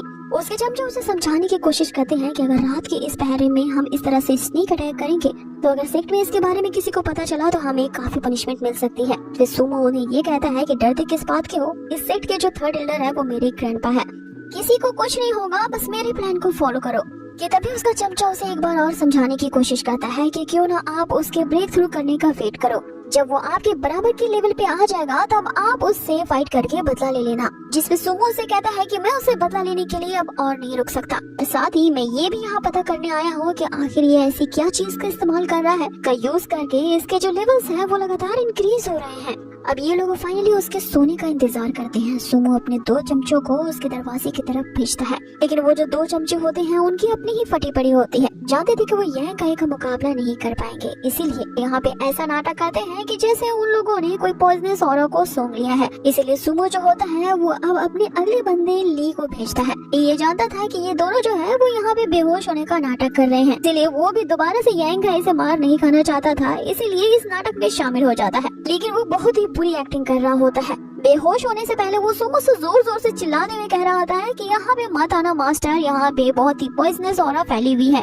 सुमो भी समझ चुका होता है कि इसकी एक्टिंग तो वाकई में काफी बुरी है, इसीलिए जब उसके चेहरे को वो कुचलने वाला होता है अपने पैर से, यहाँ पे वो चमचा ली जाग जाता है। अब उसका तो ये बुरी एक्टिंग वाला भांडा फूट जाता है, इसलिए वो उन 2 बंदों को भी उठा देता है, ये कहते हुए कि तुम तो मुझसे भी यहाँ बुरी एक्टिंग कर रहे हो और मास्टर को पता चल गया है, इसलिए उठ जाओ। यहाँ सुमो अपने ही बंदों को लताड़ देता है कि तुम सभी किसी काबिल नहीं हो। आगे वो खुद यांग काई के दरवाजे के पास एक बड़े से डंडे के साथ जाता है, लेकिन सच में उसके रूम के अंदर वो जो 2 पॉइजनस हर्ब्स जल रही होती हैं, तो रूम थोड़ा सा खुलते ही वो जो पॉइजनस ऑरा बाहर आती है, उसे सूंघते ही वो जो सुमो होता है उसका माइंड चकरा जाता है और उसकी आंखें लाल होने लगती हैं। देख करके चमचा ली जो होता है वो सुमो की तारीफ करने लगता है कि मास्टर आपकी एक्टिंग स्किल तो हमसे भी कई ज्यादा गुना अच्छी है, कि एक्टिंग तो एकदम हमें रियल लग रही है, इवन कि आपने अपनी आंखें कैसे लाल कर ली है। देखते ही देखते वो पॉइजनस ऑरा फैल जाती है और इनकी भी आंखें लाल हो जाती है। अब उस पॉइजनस स्मेल का ये इफेक्ट होता है कि इनके माइंड चकरा जाते हैं। इन सभी को ये क्या कर रहे हैं इस पे काबू ही नहीं कर पाते और आपस में ही कुत्ते बिल्ली की तरह लड़ने लगते हैं। बाहर के इस हल्ले गुल्ले को सुन करके यहाँ यांग काई की आंखें खुल जाती हैं और वो जल्द से जल्द समझ जाता है कि ये और कोई नहीं बल्कि सुमो और उसके चमचे हैं। इसलिए वो उन जलते हुए हर्ब्स को वहीं बुझा डालता है ताकि यांग काई के इस मिस्टीरियस स्किल का किसी को पता ना लग पाए। अब अगली सुबह हम देखते हैं कि यांग काई जो अभी अभी अपने 7th स्टेज पे पहुंचा होता है, इस बात की पुष्टि करने के लिए कि उसके बॉडी में किस तरह के फिजिकल चेंजेस आए हैं, वो यहाँ कुछ डिसाइपल्स के पास पहुंचता है और उनसे फाइट करने के लिए प्रैक्टिस करने को कहता है। जिसपे वो डिसाइपल्स जो है यहाँ यांग काई का ही मजाक उड़ाने लगते हैं कि लगता है कि तू 5 दिनों के बाद फिर से हमसे पिटने के लिए आ गया है, तुम्हारे पास तो कुछ कंट्रीब्यूशन पॉइंट्स होते ही नहीं जो कि तुम्हें हराने के बाद हमें मिल जाए। इस पे दूसरा डिसाइपल यहाँ उनसे कहता है कि अरे इसका मजाक क्यों उड़ा रहे हो, ये यांग काई यहाँ पे अरीना की सफाई करने के लिए आया है, इस अरीना में तुम्हारा कोई काम नहीं है, झाड़ू लगाओ और यहाँ से निकलो। जिसपे यांग काई अब उनके सामने एक शर्त रखता है कि तुम सभी बारी बारी से मेरा मुकाबला कर सकते हो, मेरे पास अभी कुछ कंट्रीब्यूशन पॉइंट्स हैं जिन्हें मैं तुम्हारे हवाले कर दूंगा अगर मैं हार गया तो। लेकिन मन ही मन वो ये सोच रहा होता है कि अब जबकि वो अपने बॉडी टेम्परिंग के 7th लेवल पे पहुंच चुका है, इन सब से वो एक साथ ही अपने मार्शल आर्ट की प्रैक्टिस करेगा। जैसा कि उसकी फिजिकल चेंजेस लगातार बढ़ रही है तो हो सकता है कि वो अगले लेवल पे ब्रेक थ्रू कर पाए। और आगे वो उन्हें बताता है कि सेट के रूल के अकॉर्डिंग एक डिसाइपल जो है वो 5 दिनों के अंदर बस एक ही डिसाइपल से चैलेंज को एक्सेप्ट कर सकता है, लेकिन अगर चैलेंज करने की बात आती है तो वो मल्टी डिसाइपल्स को एक ही साथ चैलेंज कर सकता है। इसी रूल को फॉलो करते हुए यांग काई ने एक साथ ही उन सभी डिसाइपल्स को चैलेंज कर दिया था। अब ये सभी भी यांग गाय को पीटने के लिए तत्पर होते हैं, इसीलिए सभी के सभी चैलेंज एक्सेप्ट कर लेते हैं। पहला डिसाइपल यहाँ यांग गाय पे जैसे अटैक करता है उसके हाथ ही सुन्न हो जाते हैं। उसे मानो ऐसा फील होता है कि जैसे उसने एक बड़े से पत्थर को पंच कर दिया है। तो अब देर किस बात की थी, बारी बारी से वो सारे डिसाइपल एक के बाद एक टूट पड़ते हैं, लेकिन यांग गाय उन सबको अपने पंचेस से नीचे ढेर कर देता है। अब यहाँ इन डिसाइपल्स के बीच हमें कमाल की मार्शल फाइट देखने को मिलती है। अब उन सभी डिसाइपल्स के अंजर पंजर ढीले हो चुके थे, इसीलिए वो आपस में ये डिसाइड करते हैं कि यहाँ इस सेक्ट के सभी डिसाइपल्स का जो गैंग लीडर बना फिरता सूमो है, ये सारी बात वो मास्टर सूमो को जाकर के बताएंगे ताकि वो इन डिसाइपल्स के लिए इंसाफ कर सके। अब यांग गाय ने उन सारे डिसाइपल को पछाड़ दिया होता है, इसलिए उसने इन सब के कंट्रीब्यूशन पॉइंट्स ऑलरेडी गेन कर लिए होते हैं। उधर सारे डिसाइपल्स इस बात की शिकायत करने के लिए यंग मास्टर सूमो के पास पहुंचते हैं। इधर सूमो जो होता है वो कल रात वाली घटना से परेशान था। वो ये सोच बैठता है कि यांग गाय को पहले से ही उसके आने का पता चल गया होगा, ये तो उसने हमें भगाने के लिए पहले से ही जहरीले सेंट का इस्तेमाल किया। कल रात यांग गाय ने जो हमारे साथ ये किया है, इस चीज ने मुझे और भी गुस्सा दिला दिया है। अब किसी भी हालत में वो यांग गाय मेरे हाथों से नहीं बच सकता। इतने में वो सारे डिसाइपल्स रोते बिलखते आते हैं और सूमो को सारी बात बताते हैं। इधर सूमो के दिल में यांग गाय के लिए नफरत और भी ज्यादा भड़क रही होती है, क्योंकि वो जिधर भी जाता था उसे यांग गाय से रिलेटेड खबरें मिलती थी। अब आगे उसके गुस्से को ये जो चमचा ली होता है वो भांप लेता है। वो फिर से अजीब सी हरकतें करते हुए सूमो के गुस्से को शांत कराने की कोशिश करता है, लेकिन उसकी इस अजीब सी हरकत ने सूमो को और भी ज्यादा गुस्सा दिला दिया होता है। वो अपने चमचे ही ली को ही कूटने लगता है और खाने के बाद चमचे ली को एक आइडिया सोचता है। फिर से अपने उठपटांग आइडिया वो यहाँ सूमो को बताने लगता है। आगे सूमो उससे पूछता है कि क्या आपकी बार ये आइडिया वर्क करेगा, जिस पे चमचा ली उससे बोलता है कि डेफिनेटली इस बार हम उसे अच्छा सबक सिखाएंगे। अब यही से अगले एपिसोड की शुरुआत होती है, जहाँ हम यांग गाय को देखते हैं। इसने जब से अपनी बॉडी टेम्परिंग के 7th लेवल को पार किया है, उसकी जो मिस्टीरियस स्टोन वाली बुक है जिसे वो ब्लैक बुक भी कहता है, इसने एक new set of martial arts की स्किल को अनलॉक किया है, जिसका नाम ट्रू यांग टेक्निक है। अब इस न्यू स्किल की ट्रू यांग की टेक्निक को सीखने के लिए यांग गाय को ऐसे जगह में प्रैक्टिस करने की जरूरत है जहाँ पे बहुत ही ज्यादा मात्रा में यांग एनर्जी का होना जरूरी है, क्योंकि ट्रू यांग टेक्निक की प्रैक्टिस करने के बाद किसी कल्टीवेटर की जो टेम्परेचर होती है वो कई ज्यादा गुना इंक्रीज हो जाती है, और इस तरह की कल्टीवेशन मेथड से किसी पर्सन की विटैलिटी इतनी ज्यादा बढ़ जाती है, इसके बारे में कोई सोच भी नहीं सकता। लेकिन इस ट्रू यांग की प्रैक्टिस करना यांग गाय के लिए काफी ज्यादा मुश्किल हो रहा था। यांग गाय अपनी पोटेंशियल लिमिट को हद से ज्यादा बढ़ाने के बाद हम देखते हैं कि उसके शरीर से अपार ऊर्जा निकलने लगती है, जिसके कारण उसे बहुत ही ज्यादा पेन होता है और उसकी पूरी बॉडी जो होती है वो शोले की तरह तपने लगती है। वो जानता था कि उसकी बॉडी ऐसी कंडीशन में आ जाएगी, इसीलिए उसे बुझाने के लिए से पहले ही एक बड़े से बकेट में पानी का इंतजाम कर रखा था। इसमें वो अपने आधे शरीर को ढेल देता है। लेकिन इस टेक्निक की प्रैक्टिस करने के लिए सूरज की रोशनी से उसे इतनी ज्यादा यांग एनर्जी नहीं मिल रही थी जितनी उसे जरूरत होती है। अब इधर सूरज भी डूब चुका होता है, इसीलिए वो अगले दिन का इंतजार करता है यांग एनर्जी को एब्सॉर्ब करने के लिए। अब आगे वो यही सोच रहा होता है कि वो कल सुबह जा करके कंट्रीब्यूशन हॉल के ओल्ड मास्टर मेंग से मिलेगा और उनसे किसी यांग एनर्जी को रिलीज करने वाले ट्रेजर के बारे में पूछेगा। कि इतने में ही उसे कहीं दूर से एक अजीब सी शाइन दिखाई देती है। ये तेज रोशनी उसी पहाड़ों के बीच से आ रही होती है। अब वो तेज रोशनी क्या होती है ये देखने के लिए यांग निकल पड़ता है। वहाँ उस बड़े से पत्थर पे ड्रैगन ट्रैप स्ट्रीम लिखा होता है। आगे किनारे आकर के जब वो खाई के पास देखता है तो उसे यकीन नहीं आता, जिस यांग एनर्जी को वो ढूंढ रहा होता है वो इतनी ज्यादा मात्रा में इस खाई में मौजूद है। इसीलिए वो ट्रू यांग आर्ट की प्रैक्टिस वो यहीं पर करना शुरू कर देता है कि इस प्रैक्टिस के लिए उसे जितनी ज्यादा मात्रा में यांग एनर्जी की जरूरत थी इस खाई में हद से ज्यादा ही होती है। आगे उसकी प्रैक्टिस शुरू करते ही हम देखते हैं कि उसकी बॉडी में उस खाई में जितनी यांग एनर्जी होती है वो एब्सॉर्ब होने लगती है। अब उस यांग एनर्जी को अपने शरीर में एब्सॉर्ब करने के लिए यहाँ उसने पूरी रात बिता दी होती है, जिसके कारण अब उसकी खुद की बॉडी एक ऐसे वेपन में ट्रांसफॉर्म हो चुकी थी से वो जब चाहे और जहाँ भी चाहे इस यांग एनर्जी का यूज करके दूसरे बंदे को ठिकाने लगा सकता है। वो अपने हाथ के गेस्चर से बस एक ड्रॉप यांग एनर्जी को रिलीज करता है और इसके पावर को टेस्ट करने के लिए जब वो एक पहाड़ी पे अटैक करता है तो वो पहाड़ी पूरी तरह से बिखर जाती है। उसे बस इस लिक्विड यांग एनर्जी को कंट्रोल करना सीखना था, क्योंकि इसे कैसे रिलीज करनी है और कितनी कम मात्रा में इसे रिलीज करनी है ये सब सीखने में यांग को अभी टाइम लगेगा। इतने में ही हमें एक एल्डर को पीछे से आता देखते हैं। यांग को लगता है कि कोई यहाँ चुपके से उसका पीछा कर रहा है, इसीलिए वो अनजाने में ही यांग लिक्विड का यूज उस एल्डर पे कर देता है। लेकिन वो एल्डर इस अटैक को आसानी से डॉज कर लेते हैं और जैसे ही यांग को बस एक उंगली से टच करते हैं तो मात्र एक पत्ती की तरह दूर हवा में खिसक जाता है। आगे वो एल्डर यांग कैसे कहते हैं कि इतनी कम उम्र में तुमने यांग लिक्विड का यूज सीख लिया है, लेकिन कौन तुम्हारा दोस्त है और कौन दुश्मन है, इस पे तुम्हें इस यांग लिक्विड को सोच समझ करके इस्तेमाल करना चाहिए, क्योंकि ये जितना ज्यादा पावरफुल है इसे चलाने की जिम्मेदारी भी उतनी ही बड़ी होती है। यांग काई को यहाँ अपनी गलती का एहसास होता है और वो एल्डर से इसके लिए माफी मांगता है। आप चुपके से अचानक से मेरे पीछे आ गए थे और मुझे लगा था कि कोई मेरा दुश्मन है, इसलिए मैंने बिना देखे ही जाने अनजाने में आप पे अटैक कर दिया। आगे वो एल्डर यहाँ यांग काई को उसकी गलती के लिए माफ कर देते हैं और उसे कहते हैं कि तुम मुझे 11 एल्डर्स कह सकते हो। यांग काई सोचने लगता है कि लिंग शॉ पैविलियन में तो कभी भी उसने 11 एल्डर्स का नाम नहीं सुना और कभी भी सेक्ट में इस एल्डर को यांग काई ने तो नहीं देखा है। अब वो ये सारी बातें सोच रहा होता है कि 11 एल्डर उससे कहते हैं कि तुम्हारा जो फेस है मुझे किसी अपने पुराने दोस्त की याद दिलाता है और तुम्हें देखने के बाद मेरी कई सारी पुरानी यादें ताज़ा हो गई हैं। तुम यहाँ पे जो यांग एट्रीब्यूट्स वाले मार्शल आर्ट की प्रैक्टिस कर रहे हो, क्योंकि लिंग शॉ सेक्ट की यही वो जगह है जहाँ पे सबसे ज्यादा स्ट्रॉन्गेस्ट यांग एनर्जी पाई जाती है। आगे यांग काई उन्हें बताता है कि ये जगह तो सेक्ट के द्वारा इसलिए यूज की जाती है क्योंकि जितने भी कैदी होते हैं या जिन्होंने भी सेक्ट के रूल्स तोड़े होते हैं उन्हें सजा देने के लिए यहाँ पे लाया जाता है, इसलिए ये जगह यांग एनर्जी से भरी हुई है। जिसपे 11 एल्डर उसे बताते हैं कि तुम्हें इस जगह के इतिहास के बारे में नहीं पता है। आगे वो इसी जगह से रिलेटेड एक कहानी बताना शुरू करते हैं कि 100 साल पहले तकरीबन इसी जगह पे एक मास्टर ट्रैवल करते हुए इसी जगह पे आए थे। यहाँ पे उन्होंने देखा कि यहाँ पे कुछ शैतानी हरकतें चल रही हैं। कई सारे मासूम लोगों की जिंदगियों को शैतान को सेक्रीफाइस किया जा रहा था और इस तरह की इवल रिचुअल को खत्म करने के लिए मास्टर ने ये डिसाइड किया कि सारी शैतानी हरकतों को आज समाप्त कर देंगे अपने इसी शॉट का यूज करते हुए। उन्होंने तलवार उठा ली होती है और इस बुराई का खात्मा करने के लिए जितने भी शैतानी ताकतें या जो बीस्ट होती है उन सब का खात्मा कर दिया होता है। हर एक शैतान को या इवल डुअल्स को उन्होंने मार दिया होता है। उनके मरते ही ये जगह एक ट्रैप ड्रैगन स्ट्रीम बन जाती है। हालांकि वो सारे शैतान और विलन्स तो खत्म हो जाते हैं, लेकिन मास्टर को अभी भी चिंता थी हो न हो इस कोई अंश अभी भी जिंदा है जो एक न एक दिन बाहर आने की जरूर कोशिश करेगा। और कहते हैं कि इसी जगह के आसपास ही ये लिंग शॉ सेक्ट पैविलियन बनाया गया है, क्योंकि हमारे ही सेक्ट के एंसेस्टर मास्टर ने उन सारे इवल्स को एलिमिनेट किया था।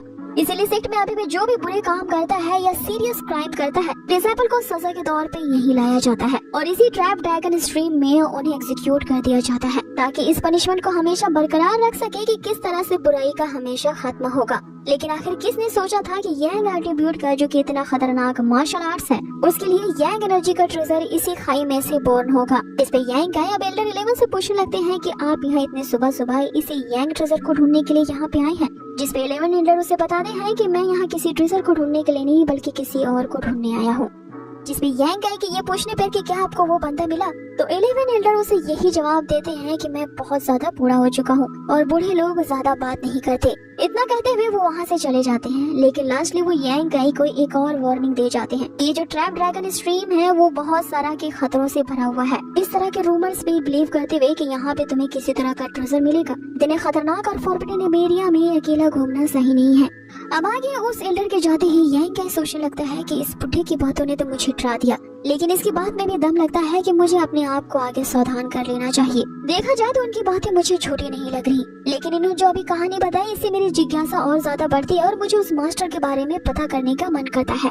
लेकिन फिलहाल के लिए वो उस 11 एल्डर की वार्निंग को सही मानता है और उस जगह से निकल पड़ता है अपने झोपड़े की तरफ, जहाँ भी उसके दरवाजे की कुंडी खुली हुई रहती है। और जब वो अंदर जाता है तो वो देखता है कि वहाँ पे वही लड़की जो अब तक यहाँ पे यांग काई का पीछा कर रही होती है उसी के ही बिस्तर में लेटी हुई है। अब वो लड़की उसके बिस्तर में क्या कर रही होती है, यहाँ यांग काई सोच ही रहा होता है कि उस लड़की की नींद खुल जाती है। यहाँ वो मास्क गर्ल पहली बार उसे अपना नाम बताती है जो कि सिया होता है। उसके लिए वो कुछ कपड़े सिल के लाई होती है, क्योंकि कुछ दिन पहले ही उसने ये देखा था कि यांग काई के कपड़े जो है पूरी तरह से फट चुके हैं। अब इन दोनों के बीच यहाँ पे इस तरह की बातें होती है कि इन दोनों को ही ऑकवर्ड लगने लगता है। यहाँ सिया उसे कह रही होती है कि मैं ये तुम्हारा कल शाम से इंतजार कर रही हूँ, तो तुम कहाँ चले गए थे। जिसपे यांग काई कहने लगता है कि अगली बार मैं जल्द वापस आने की कोशिश करूंगा। लेकिन फिर मन ही मन सोचने लगता है कि आखिर मैं इससे ये बात क्यों कह रहा हूँ, मैं क्यों इसे प्रॉमिस कर रहा हूँ जल्दी आने का। आगे सिया यहाँ इस बात का एक्सप्लेन कर रही होती है कि वो इसका इंतजार इसलिए कर रही थी कि उसे कुछ देना था, लेकिन जब वो नहीं आया तो उसने सोचा कि घर के अंदर जा करके कुछ लैंप वगैरह जला दूं। पता नहीं उसका इंतजार करते हुए कैसे उसके बिस्तर में यहाँ उसकी आंख लग गई। अब उनके बीच यहाँ पे अजीब सी ऑकवर्ड साइलेंस छा जाती है। इसे खत्म करने के लिए वो जो सिया होती है वो शर्माते हुए बहाना बनाकर वहाँ से चली जाती है। इधर दूसरी तरफ यांग काई जो होता है वो सिया के अचानक से आने के बारे में सोच रहा होता है कि आखिर वो मेरा इंतजार करने के लिए यहाँ पे रुक क्यों गई। अब इधर दूसरी तरफ सुमो अपने प्लान को एग्जीक्यूट करने के लिए अपने चमचे के हाथों एक लीडर भिजवाता है, जिसमें उसने स्पेशली यांग काई को किसी खास जगह पे उसे फाइट करने के लिए बुलाया होता है। यांग काई उस इन्विटेशन लीडर को देखता है और यही सोच बैठता है कि ये कभी नहीं सुधरेगा, आज तो ये मेरे हाथों से मार खा के रहेगा तभी ये मेरा पीछा छोड़ेगा। अब वो जगह जहाँ पे यांग काई को बुलाया गया था वो सेक्ट के पीछे ही किसी सुनसान से जंगल टाइप का एरिया होता है, जहाँ पे पहले से ही सुमो और उसके चमचे यांग काई का इंतजार कर रहे होते हैं। अब सेक्ट के पीछे जो ब्लैक विंड माउंटेन है, सुमो ने वहाँ इसलिए यांग को बुलाया होता है ताकि यहाँ पे आकर के वो अपनी इस फाइट को खत्म कर सके और इससे सेक्ट के रूल्स भी वायलेट नहीं होंगे। तो दूसरी तरफ यांग भी निकल पड़ता है ये सोचते हुए कि कल रात उसने जो ट्रू यांग टेक्निक सीखी है उसे लगता है आजमाने का वक्त आ चुका है।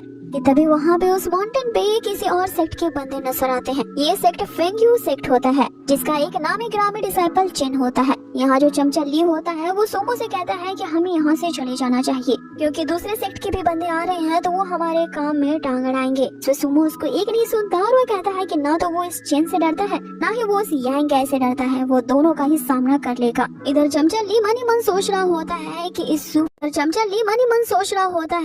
इस सुमो की इस एरोगेंट के कारण एक दिन ये खुद भी तो डूबेगा लेकिन हम सबको ले डूबेगा और अपने इसी घमंड के कारण इसने बहुत सारे लोगों को अपना दुश्मन बना रखा है। अब आगे वो जो पिंक ड्रेस में फेंग होता है वो तो उस सुमो से भी बहुत बड़ा एरोगेंट होता है। उन सबको ये धमकी देने लगता है कि तुम लोगों की अगर हिम्मत की से हुई हमारी इस फेंग्यू सेक्ट की टेरिटरी में आने की, जिसमें सुमो उससे इससे भी ज्यादा भयानक जवाब देता है कि तू जब अपना मुंह खोलता है ना तो सिर्फ फाट ही निकलता है और तुम्हें ये किसने कह दिया कि ये जो ब्लैक विंड माउंटेन का इलाका है वो तुम्हारे फेंग्यू सेक्ट का है।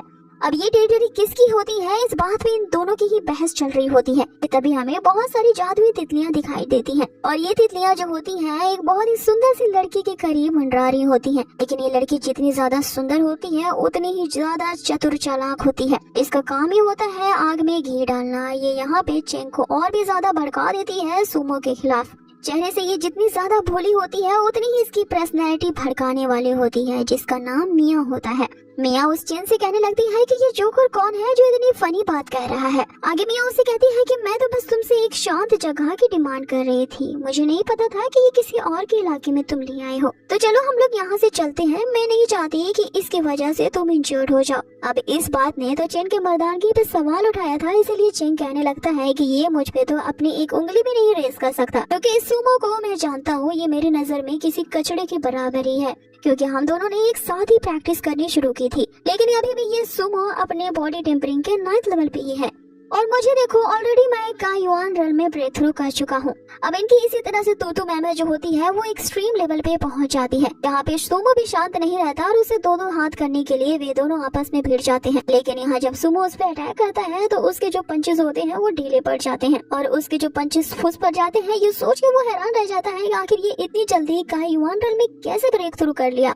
अब आगे अपने इसी पावर का बखान करते हुए वो जो चेन होता है यहाँ सुमो को बुरी तरीके से कूट देता है। अब यहाँ इन दोनों ग्रुप्स के चमचे भी आपस में फाइट करने लगते हैं। काफी देर तक इनकी फाइट चलती है लेकिन जो सुमो वाला ग्रुप होता है वो बुरी तरीके से मार खा जाता है। आगे जो चेन होता है वो यहाँ पे सुमो को बेतहाशा मार रहा होता है और उसे ये एक्सेप्ट करवा रहा होता है कि जल्द से जल्द मुझे अपना बाप मानते हुए मेरे सामने घुटने टेक करके माफी मांग लो, तो हो सकता है कि मैं तेरे सुंदर चेहरे को खराब ना करूं। लेकिन यहाँ जो सुमो होता है वो भी जिद पे अड़ जाता है और यहाँ ठान लेता है कि चाहे कुछ भी हो जाए मैं तो इस चेन के सामने नहीं झुकूंगा।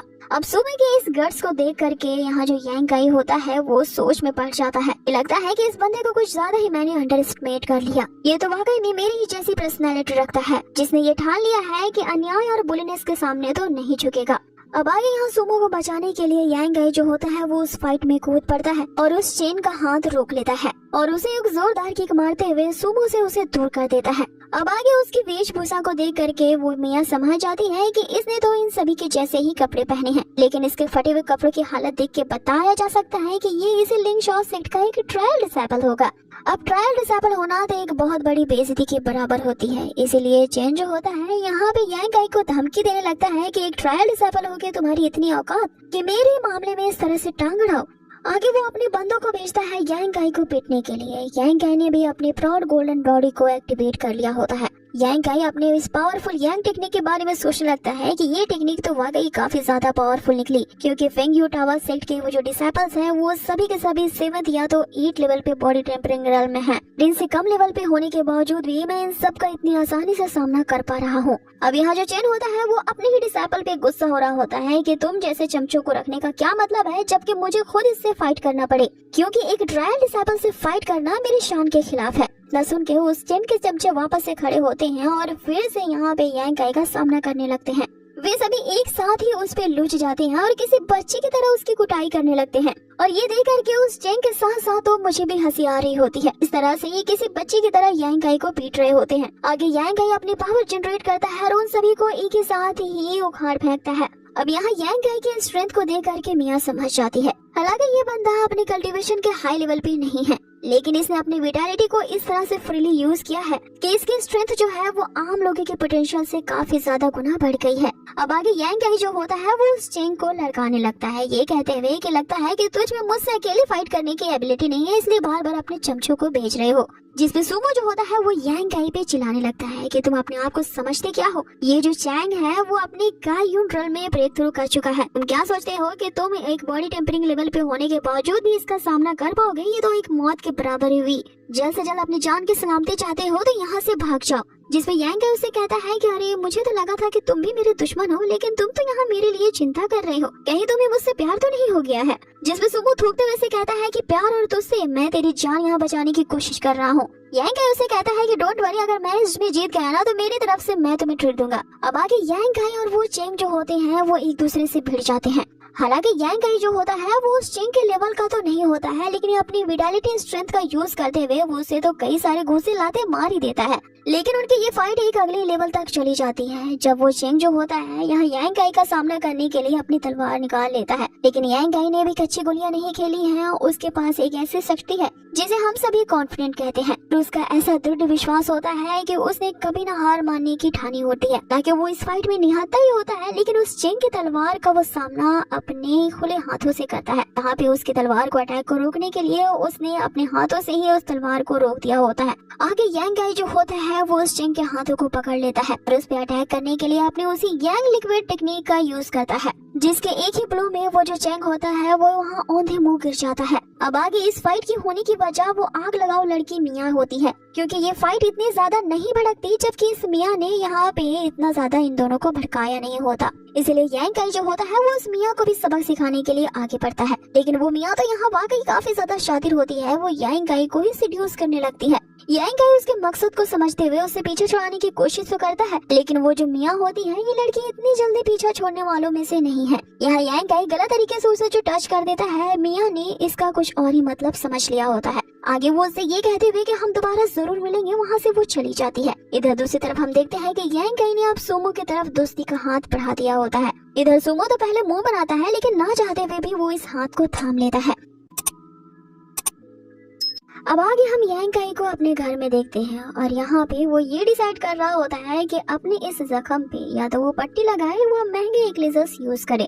लेकिन कहते हैं ना कि गरीबी में इसी तरह के संघर्ष को झेलना पड़ता है। वो पैसे बचाने के लिए नहीं सोचता है कि इतना मामूली सा तो घाव है, इस पे बस पट्टी ही लगा लेता हूँ। और आज की जो इतनी बड़ी फाइट उसने लड़ी थी, इसकी वजह से उसकी बॉडी में फिर से चेंजेस होते हैं और वो एक ही दिन में अपनी बॉडी टेम्परिंग रिल्म के 7th लेवल से 8 लेवल पे ब्रेक थ्रू कर लेता है। अब अगली सुबह हम देखते हैं जो उसने सुमो को दोस्ती का हाथ बढ़ाने में जो पहल की थी वो काम आ गया। यहाँ अपने डेली रूटीन को फॉलो करते हुए यांग काई रोज की तरह वहाँ एरिना में सफाई कर रहा होता है। तभी वहाँ पे सुमो आता है और यांग काई को लगता है कि ये फिर से उससे फाइट करने आया है, लेकिन सुमो यहाँ नहीं आता आया था, वो अपने साथ कुछ वाइन्स की बॉटल्स लाता है और यांग काई को ऑफर करते हुए कहता है कि ये यहाँ के सबसे ज्यादा डिलीशियस वाइन है, जो कि हमारी नई दोस्ती की शुरुआत है। अब आगे वे दोनों ही उस हांडे से ही पूरी वाइन को टेस्ट कर लेते हैं और फिर जैसा कि सारे पियक्कड़ करते हैं वाइन पी करके बोतल को तोड़ना, ये दोनों भी उस हांडे को तोड़ देते हैं, जिससे वहाँ कचरा फैल जाता है और वहाँ के केयरटेकर द्वारा सभी को अच्छी खासी डांट पड़ने के साथ साथ सभी के हिस्से से 5 कंट्रीब्यूशन पॉइंट घटा दिए जाते हैं। साथ ही उन्हें यहाँ पिटाई भी पड़ने वाली होती है, तो ये सभी ही वहाँ से दुम दबा के भाग लेते हैं। अब आगे सुमो जो होता है वो यांग काई से बस एक ही सवाल करना चाहता था कि इतनी दुश्मनी होने के बावजूद मैं तुमसे हमेशा रिवेंज लेना चाहता था, तो आगे तुमने हमारी मदद क्यों की? जिसपे यांग काई उसे कहता है कि तुमने हमेशा मुझे सीनियर ब्रदर कहा है, तो बस मैंने वहाँ पे एक ब्रदर का ही फर्ज निभाया। जिसपे सुमो उससे कहता है कि बस इतना सिंपल सा ही जवाब। यांग आई की ये कहती है कि जिंदगी काफी सिंपल है, बस इसे बेवजह की चीजों में कॉम्प्लिकेट मत करो। अब ये दोनों यहाँ काफी अच्छी बॉन्डिंग शेयर करते हैं। सुमो जो होता है अपनी सारी पास्ट की कड़वाहट को इसके बदले में यांग आई से माफी मांगता है और उस दिन के कॉम्पनसेशन के बदले में सुमो यांग आई के लिए एक स्पेशल मेडिसिन लाया होता है जो कि काफी ज्यादा महंगी होती है। सुमो यांग आई को इस मेडिसिनल एक्लेजर को एज अ गिफ्ट देता है ताकि अपने हाथ की इंजरीज पे वो इसे लगा ले और सारे पुराने गिले शिकवे दूर कर ले। अब ये बहुत ही ज्यादा महंगा गिफ्ट होता है, इसीलिए यांग आई इसे लेने से इनकार करता है। लेकिन जो सुमो होता है अपने कॉटी से दिखाने के लिए जबरदस्ती उसके हाथों में ये थमा देता है।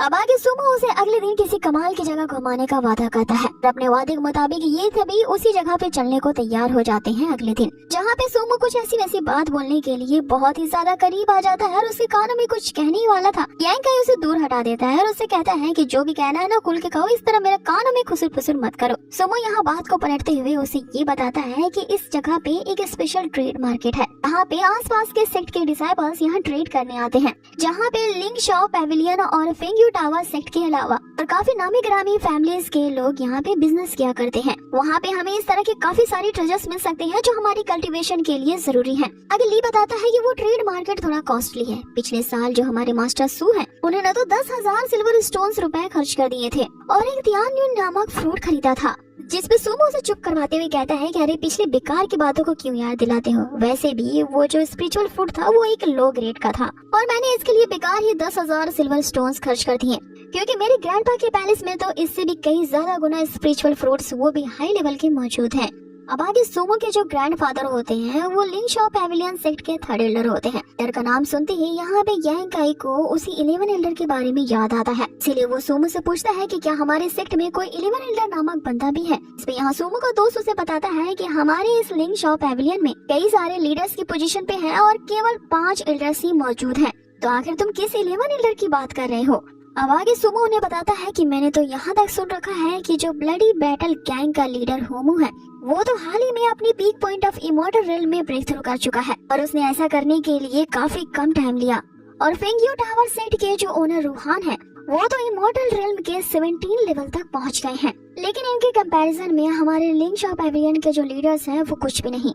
आगे सुमो उन्हें काफी सैड होते हुए बताता है क्योंकि लिंग शाओ पैविलियन सेक्ट के जो एल्डर्स हैं मोर देन 10 सालों का वक्त गुजर गया है और उन्होंने अब तक किसी भी लेवल पे ब्रेक थ्रू नहीं किया है। वो एक तरह की बोटलनेक की कंडीशन में पहुंच चुके हैं। इस पे बाकी के दोस्त यहाँ सुमो से पूछने लगते हैं कि आखिर उनके पैविलियन के एल्डर्स क्यों नहीं ब्रेक थ्रू कर पा रहे। इस पे सुमो उसे बताता है कि ये एक डार्क सीक्रेट है, अपने ग्रैंडपा के कारण वो इस सीक्रेट को नहीं बता सकता।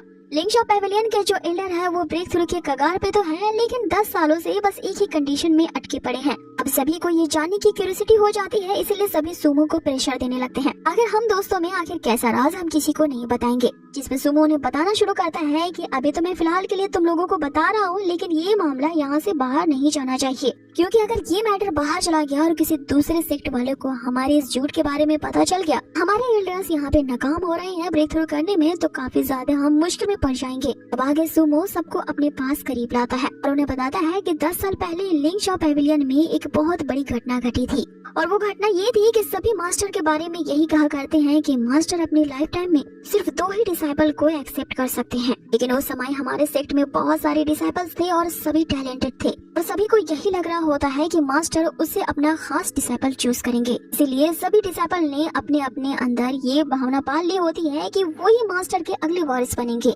और मास्टर ने उन सभी डिसाइपल्स में से किसी खास 2 डिसाइपल्स को चूज कर लिया था जो कि आपस में भाई थे। अब इन दोनों के ही अलग अलग व्यवहार होते हैं, इसीलिए जो मास्टर होते हैं वो इन दोनों को डिफरेंट मेथड से टीच करते थे। उन दोनों ही भाइयों की मास्टर काफी ज्यादा प्रशंसा किया करते थे, लेकिन मास्टर का दूसरे जूनियर ब्रदर को सिखाने का तरीका कुछ ज्यादा ही हार्श था, जिसके कारण दूसरे भाई के मन में ये भावना पैदा होने लगी कि मास्टर जो है वो मेरे बड़े भाई को ज्यादा प्रेस करते हैं और उससे मेहनत वाला टास्क नहीं देते हैं, मुझे मार्शल आर्ट्स को सिखाने के लिए मुझ पे ज्यादा सख्ती बरतते हैं। और इसी गलतफहमी के कारण उस दूसरे भाई के मन में जलन पैदा होने लगी और फिर वो इवल मार्शल आर्ट्स की प्रैक्टिस करने लगा। अब वो सेकंड जूनियर ब्रदर पूरी तरह से शैतान का पुजारी हो चुका था और उस पे इवल स्पिरिट हावी होने लगती है। और एक रात आता है कि जब वो सेकंड ब्रदर उसी इवल स्पिरिट्स के बहकावे में लिंग शाओ पैविलियन में उसने कत्लेआम मचा दिया। उसने इतनी सारी हत्याएं की कि वो पूरा पैविलियन खून की नदी बन गया। उस सेकंड ब्रदर ने तो अपने भाई तक को नहीं छोड़ा, उसे भी जान से मार डाला।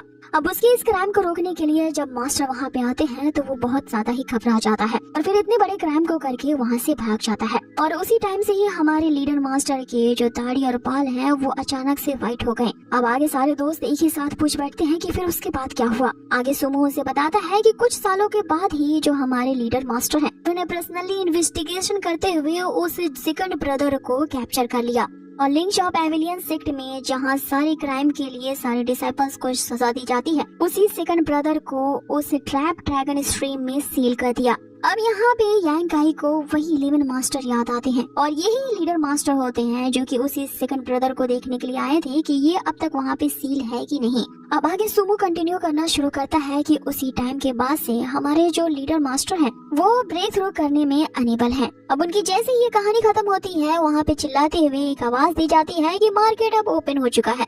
मार्केट के ओपन होते ही सुमो यहाँ यांग काई को बताता है कि इस मार्केट के जो मास्टर इंचार्ज हैं वो तीनों सेक्ट्स के डिसाइपल्स ही हैं क्योंकि सिर्फ वही आके यहाँ पे ट्रेड करते हैं। इनमें से पहला सेक्ट तो इनका सेक्ट है जिसका नाम लिंग शाओ पैविलियन है, दूसरा sect Feng you tower sect है और तीसरा ब्लडी बैटल गैंग है। अब आगे उस मार्केट में इन तीनों सेक्ट के लिए एक खास तरह की कोर्टयार्ड पैलेस बनाई गई है जहाँ पे जिस सेक्ट की कोर्टयार्ड पैलेस है वहाँ के डिसाइपल वहाँ पे रेस्ट करते हैं। आगे सुमो एक कोर्टयार्ड की तरफ इशारा करते हुए बताता है कि ये हमारे लिंग शाओ पैविलियन का कोर्टयार्ड है जहाँ पे मेरी सिस्टर सुयाना भी अभी आई हुई है। लेकिन याद रखना कि मैं तुम्हें अपने सिस्टर से मिलवाने वाला हूँ, इसलिए तुम भी उसे अपनी सिस्टर ही समझना, उस पे चांस मारने की कोशिश मत करना। जिसपे यांग काई उसे कहता है कि चिंता मत करो, मुझे ना तो तुम में ना तो तुम्हारे खानदान के किसी बंदे में कोई इंटरेस्ट होगा। अब यांग काई ने तो ऐसा कह दिया है लेकिन कहानी में ये ट्विस्ट होगा कि यांग काई की जो गर्लफ्रेंड है यहाँ सुमो की ही बहन सुयाना होगी और यही हमारी सीरीज की फीमेल लीड होगी। बाय द वे अब आगे बढ़ते हैं। यहाँ सुमो जो होता है अपनी सिस्टर सुयानी की बहुत लंबी चौड़ी तारीफें करने लगता है जिसपे यांग काई उसे ये ताना देता है कि अगर तुम्हारी सिस्टर इतनी ही ज्यादा पावरफुल है तो अब तक तुम क्यों अपनी बॉडी टेम्परिंग के 9th लेवल पे ही अटके हो। जिसपे सुमो उन्हें कहता है कि अरे मैं तो मस्त मौला हूँ, मैंने कभी इसे सीरियस ही नहीं लिया, लेकिन आगे फ्यूचर में मैं काफी अच्छी तरह से कल्टीवेट करूंगा क्योंकि मैं नहीं चाहता कि तुम्हारे जैसा एक ट्रायल डिसाइपल मुझे सप्रेस करके आगे बढ़ जाए। अब आगे भी सभी यहाँ पे आए ही होते हैं इसलिए सुमो जो होता है उन सभी को अपनी सिस्टर से मिलवाने के लिए ले जाता है। अब आगे जैसे ही सुमो अपने सिस्टर का दरवाजा खटखटाता है उसे तो एंट्री भी नहीं मिलती है और पूरी फर्श ही बर्फ से जम जाती है। आगे उसने ये जो अपनी स्किल दिखाई होती है वो पियानो बजाने के कारण थी। सुयान जो होती है उसमें एक अमेजिंग स्किल है क्योंकि वो लिंग शाओ पैविलियन की एक कोर डिसाइपल है, इसीलिए उसकी मार्शल आर्ट्स की टेक्निक जो है वो काफी ज्यादा यूनिक और पावरफुल है। आगे सुयान यहाँ सुमो से कहती है कि तुम्हें पता है कि मैंने तुम्हें अंदर क्यों नहीं आने दिया और क्यों तुम्हें पीट रही हूँ, क्योंकि मुझे खबर मिली है कि तुम वहाँ उस चेन से पिट के आ गए हो। तुमने तो हमारी फैमिली की नाक कटवा दी, तुम आखिर कैसे किसी से पिट के आ सकते हो? आखिर तुम्हारी स्किल्स दूसरों से इतने ज्यादा लो लेवल की क्यों है? इसमें सुमो अपनी सफाई में यही कहता है कि वो इन दोनों अच्छे से प्रैक्टिस नहीं कर रहा है। तो यहाँ जो उसकी ये क्लास ले रही होती है सारे उसके दोस्त उसके पीठ पीछे उसकी खिल्ली उड़ाते हुए हंस रहे होते हैं। अब आगे एक सिस्टर होने के नाते सुयान उससे कहती है कि अगली बार इस तरह की खबर मुझे मिली तुम्हें बाहर वाले नहीं बल्कि मैं ही बहुत ही ज्यादा कूटूंगी। इसमें सुमो तुरंत ही यहाँ पे प्रॉमिस करता है कि वो फ्यूचर में बहुत ही ज्यादा मेहनत से प्रैक्टिस करेगा। अब आगे सुयान जो होती है वो यहाँ यांग काई की तारीफ करती है कि या तुम ही हो जिसने चेंग को पीटा था, मुझे लगता है कि तुम अपने फ्यूचर में काफी आगे जाओगे, लेकिन अगर तुम इसी तरह मेरे भाई के साथ घूमते फिरते रहे तो इसके जैसे ही नकारा और निखट्टू बन जाओगे। आगे वो ये कहते हुए सबको वहाँ से भगा देती है कि मैं आगे प्रैक्टिस करने जा रही हूँ तो कोई मुझे डिस्टर्ब ना करे। इधर यांग काई के दिल में यहाँ कुछ होना शुरू हो जाता है क्योंकि सुयान की जो मीठी सी आवाज होती है उसके दिल में ही गूंज रही होती है। अब आगे हमें सुयान की छोटी सी झलक दिखाई जाती है और वाकई में हमारी ये फीमेल लीड काफी ज्यादा ब्यूटीफुल है। अब अगले सीन में हम देखते हैं कि वे वापस से ट्रेड मार्केट आ चुके होते हैं जहाँ पे सुमो और उसके दोस्त कुछ बहाना बना करके वहाँ से चले जाते हैं। यांग काई जो होता है वो मार्केट को एक्सप्लोर करने लगता है क्योंकि उसे बहुत ही ज्यादा यांग एनर्जी जनरेट करने वाले ट्रेजर्स की जरूरत होती है। क्योंकि उस एल्डर 11 ने यहाँ यांग काई को उस खाई के पास जाने से जो मना कर दिया था। अब आगे यांग काई एक शॉप के पास जाता है जहाँ पे उसे कुछ यांग एनर्जी जनरेट करने वाले ट्रिजर्स तो दिखते हैं, लेकिन वो फुद्दू टाइप होते हैं, इसलिए यांग उन्हें देख करके छोड़ देता है। कि तभी वहाँ पे यांग काई के सामने वही चिपकू लड़की मियार आती है, क्योंकि उसका इस ट्रेड मार्केट में पीछा कर रही थी। यांग काई तो उसे जरा भी भाव नहीं देता और उसे इग्नोर करते हुए आगे बढ़ जाता है। लेकिन ये जो मिया होती है वो एक नंबर की चक्कू होती है। उसने यांग काई के पीछा न छोड़ने की ठान ली होती है। यांग काई उसे बार बार उसे फॉलो न करने की धमकी दे रहा होता है और अपने रास्ते उससे अलग कर लेता है। लेकिन जो मिया होती है वो अभी भी उसका पीछा कर ही रही होती है कि इतने में यांग के अंदर जो एनर्जी होती है वो उसे एक खास ट्रेजर शॉप की तरफ ले जाती है, जहाँ पे उसे कई सारे स्टोन्स दिखते हैं जिनमें यांग एट्रीब्यूट होता है। आगे वो शॉपकीपर से इन स्टोन्स का प्राइस पूछता है। तो शॉपकीपर उसे बताता है कि एक पत्थर की कीमत 500 सिल्वर कॉइन्स के बराबर है। इस पे यांग काई ये सोचने लगता है और कि उसने अपनी जिंदगी में 100 सिल्वर स्टोन से ज्यादा का बिजनेस तो किया ही नहीं, वो 500 कहाँ से चुका पाएगा इसके लिए। इसलिए वो 5 उंगलियों का इशारा करता है। शॉपकीपर को ये लगता है कि वो 5 सिल्वर स्टोन कम करने के लिए कह रहा है। वो सोचता है कि यांग काई उसे 495 सिल्वर स्टोन देने वाला है। यांग काई फिर से अपनी 5 उंगलियों का इशारा करता है, जिससे शॉपकीपर को लगता है कि वो 50 सिल्वर कॉइन्स को कम करने की बात कर रहा है। अब यांग काई तो यहाँ हमारी मम्मियों के जैसा बार्गेन कर रहा था। वो कहता है कि एक यांग एट्रीब्यूट स्टोन की कीमत वो एक के लिए सिर्फ 50 सिल्वर कॉइन्स देगा। आगे शॉपकीपर मिया की तरफ इशारा करता है। मिया को भी यहाँ ना चाहते हुए भी उसे हामी भरनी पड़ती है, क्योंकि ये जो शॉप होती है वो मिया की ही होती है। आगे मिया भी सोच रही होती है कि आखिर किस कंजूस से पाला पड़ गया, लेकिन वो फिर भी यहाँ यांग के लिए इतना सेक्रीफाइस करने के लिए तैयार थी और उसे कहती है कि ये शॉप मेरी है और इस यांग एट्रीब्यूट के बदले में तुम्हें जो इतना सारा डिस्काउंट दे रही हूँ, इसके बदले में तुम्हें मुझे एक प्रॉमिस करना होगा। मन ही मन ये सोच के इतरा रही होती है कि मैं तुझसे ऐसा प्रॉमिस करवाऊंगी के बाद तू मेरी उंगलियों पर नाचेगा, इसके बाद मैं तुम्हारे साथ मजे करूंगी और फिर मैं तुम्हें छोड़ दूंगी, जिससे तुम्हारा दिल टूट जाएगा और फिर तुम किसी भी चीज को करने के काबिल ही नहीं रहोगे, यानी कि वो सिर्फ मजनू बन के घूमेगा।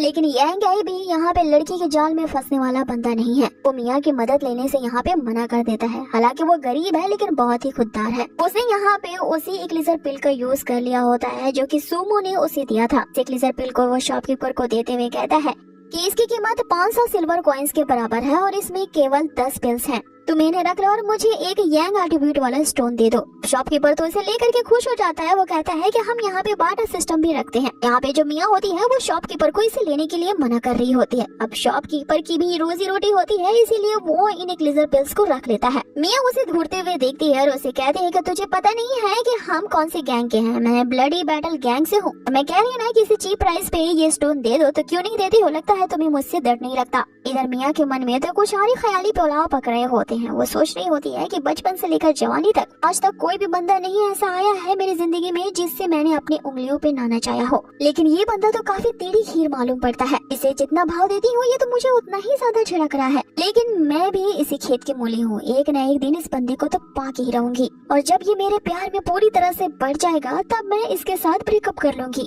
अब मिया जो होती है वो यांग काई को पटाने के लिए जबरदस्ती उस शॉप से एक ट्रेजर बॉक्स उठाती है और उसे दे देती है। यांग काई उसे लेने से मना कर रहा होता है, लेकिन मिया जो होती है वो जबरदस्ती उसे ये थमा जाती है, ये कहते हुए कि तुमने मेरी शॉप से ये जो स्टोन खरीदा है इसके साथ ये एक फ्री गिफ्ट आया है। अब आगे मिया जो होती है वो अभी भी यांग काई का पीछा नहीं छोड़ती, किसी दुम छल्ली की तरह उसके पीछे पीछे जा रही होती है, लेकिन उसे क्या पता था इन दोनों को कोई और ही फॉलो कर रहा है। अब यांग काई अपने घर पहुंचने के लिए उसी जंगल के रास्ते से जा रहा होता है जहाँ अभी भी मिया उसका पीछा कर रही होती है, लेकिन वो डर रही होती है कि वो इस जंगल में अकेले इसके साथ नहीं जाएगी। आखिर ये है तो एक मैं नहीं है, कहीं इसकी नीयत बदल गई और मैं यहाँ पे कोई मुसीबत में ना फंस जाऊँ। ये इतने घने जंगल में अकेला जा रहा है तो मैं एक लड़की होते हुए इसका क्यों पीछा करूँ, इसे तो मेरे पीछे आना चाहिए। लेकिन फिर वो अपने दिल के हाथों मजबूर होकर के उस घने जंगल में चल पड़ती है, ये सोचते हुए कि ये एक ऑनेस्ट बंदा है, ऐसा वैसा मेरे साथ तो कुछ नहीं करेगा। अब आगे अंदर जंगल में जाते ही यहाँ जो मिया होती है वो रास्ता खो जाती है। यांग काई किस दिशा की तरफ गया था उसे पता नहीं था। इतने में ही एक हाथ उसे अपनी ओर खींचता है। एक बड़े से पेड़ के पीछे ये दोनों छिप जाते हैं। यांग काई उसे चुप रहने का इशारा करता है, क्योंकि वो जिन नामक बंदा जो होता है वो इन्हें ही ढूंढ रहा होता है। अब आगे मिया जो होती है वो यांग काई से पूछती है कि आखिर तुम्हें कैसे पता चला कि ये हमारा पीछा कर रहा है, जिसपे यांग काई उसे कहता है कि हम इससे बच के यहाँ नहीं छिप रहे हैं,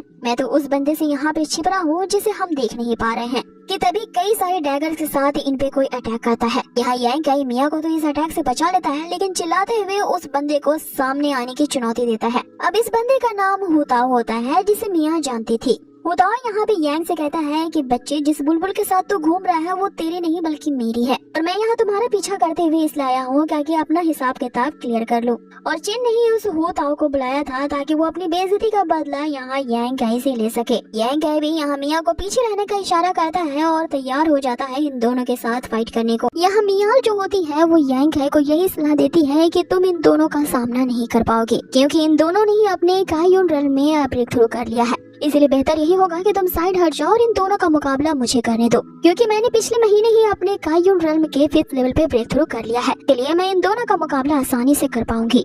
जिसपे यांग काई उससे पूछता है क्या इसके अलावा कोई और तरीका है इनसे डील करने का। जिसपे मियार उसे कहती है कि अगर मैं इनसे फाइट करने के लिए आगे बढ़ूं तो ये डेफिनेटली मुझे नहीं मारेंगे, और अभी अपने तुम जिस लेवल पे हो इसकी स्ट्रेंथ की बात की जाए तो तुम दोनों का मुकाबला एक साथ नहीं कर पाओगे। अब यहाँ पे यांग काई की जो लेवल है भले ही इन दोनों से लोवेस्ट लेवल पे है, लेकिन वो एक है तो आखिरकार जेंटलमैन ही, वो कैसे एक ब्यूटी को इनका सामना करने दे सकता है। इसीलिए वो मियार को पीछे हटने को कहता है और खुद इनका सामना करने के लिए अपनी पावर्स को एक्टिवेट करता है। अब इस पे जो चिंग होता है वो हंसने लगता है और यांग से कहने लगता है कि अच्छा हुआ कि तू एक औरत के पीछे नहीं छुपा, वरना तुम जानते हो कि औरत के पीछे छिपने वाले को हम क्या कहते हैं। अब आगे यहाँ पे इन दोनों की इस तरह की ढेर सारी बहसबाजी चलती है और फिर वो चिंग जो होता है यहाँ यांग काई से मुकाबला करने के लिए अपनी उसी तलवार को निकाल लेता है। अब यहाँ इनका मुकाबला करने के लिए जैसे ही यांग काई अपनी ट्रू यांग एनर्जी को एक्टिवेट करता है, उसे पता चलता है कि उसके पास जो सन फ्लेम स्टोन था जिसने अभी अभी मार्केट से इसे खरीदा था, इस यांग स्टोन ने उसके अंदर की सारी यांग एनर्जी को एब्जॉर्ब कर लिया है। इसके कारण वो सारी यांग एनर्जी उसके शरीर में एक जगह इकट्ठा हो गई है और वो उसे रिलीज नहीं कर पा रहा। इधर दूसरी तरफ ये दोनों यांग काई की इस कमजोरी को भाप चुके होते हैं और एक साथ ही उस पे अटैक करने के लिए बढ़ते हैं। अब यांग काई भी काफी देर तक उनका इसी बची कुची एनर्जी से सामना करता है, जिसके कारण ये दोनों जैसे उसके बॉडी को टच करते थे कि बॉडी में जो यांग एनर्जी बहुत ही ज्यादा स्टोर हो चुकी थी, इसके कारण उसका पूरा शरीर तपने लगता है और इसी कारण ये दोनों ही उससे मार्शल फाइट नहीं कर पा रहे थे, क्योंकि इनके हाथ भी चलने लगते हैं। इसलिए यांग काई पे अब वो चिंग जो होता है अपने तलवार से अटैक करने लगता है, लेकिन उसकी तलवार को यहाँ जो यांग काई होता है वो फिर से पकड़ लेता है और इस बार उसकी पकड़ इतनी मजबूत होती है कि चिंग के द्वारा वो तलवार खींचे जाने के बावजूद भी उससे खिंचता नहीं है। कि तभी चिंग जो होता है वो यहाँ हुको को पीछे से आवाज लगा करके यहाँ यांग काई को ट्रिक करता है। जैसे ही यांग काई का ध्यान भटकता है, वो उस तलवार को खींचते हुए सीधा उसके सीने के आर पार कर देता है, लेकिन उसके शरीर में वो शॉट के जाते ही हम देखते हैं वही क्रीचर की स्पिरिट बाहर निकलती है, जिसे हमने फर्स्ट एपिसोड के स्टार्टिंग में ही देखा था कि यांग ने इस क्रीचर की स्पिरिट को अपने अंदर एब्सॉर्ब कर लिया था। उस क्रीचर की स्पिरिट भयानक तरीके से यहाँ यांग की बॉडी से रिलीज होती है, जिसे देखते ही उस चैंग की तो यहाँ पे फट जाती है।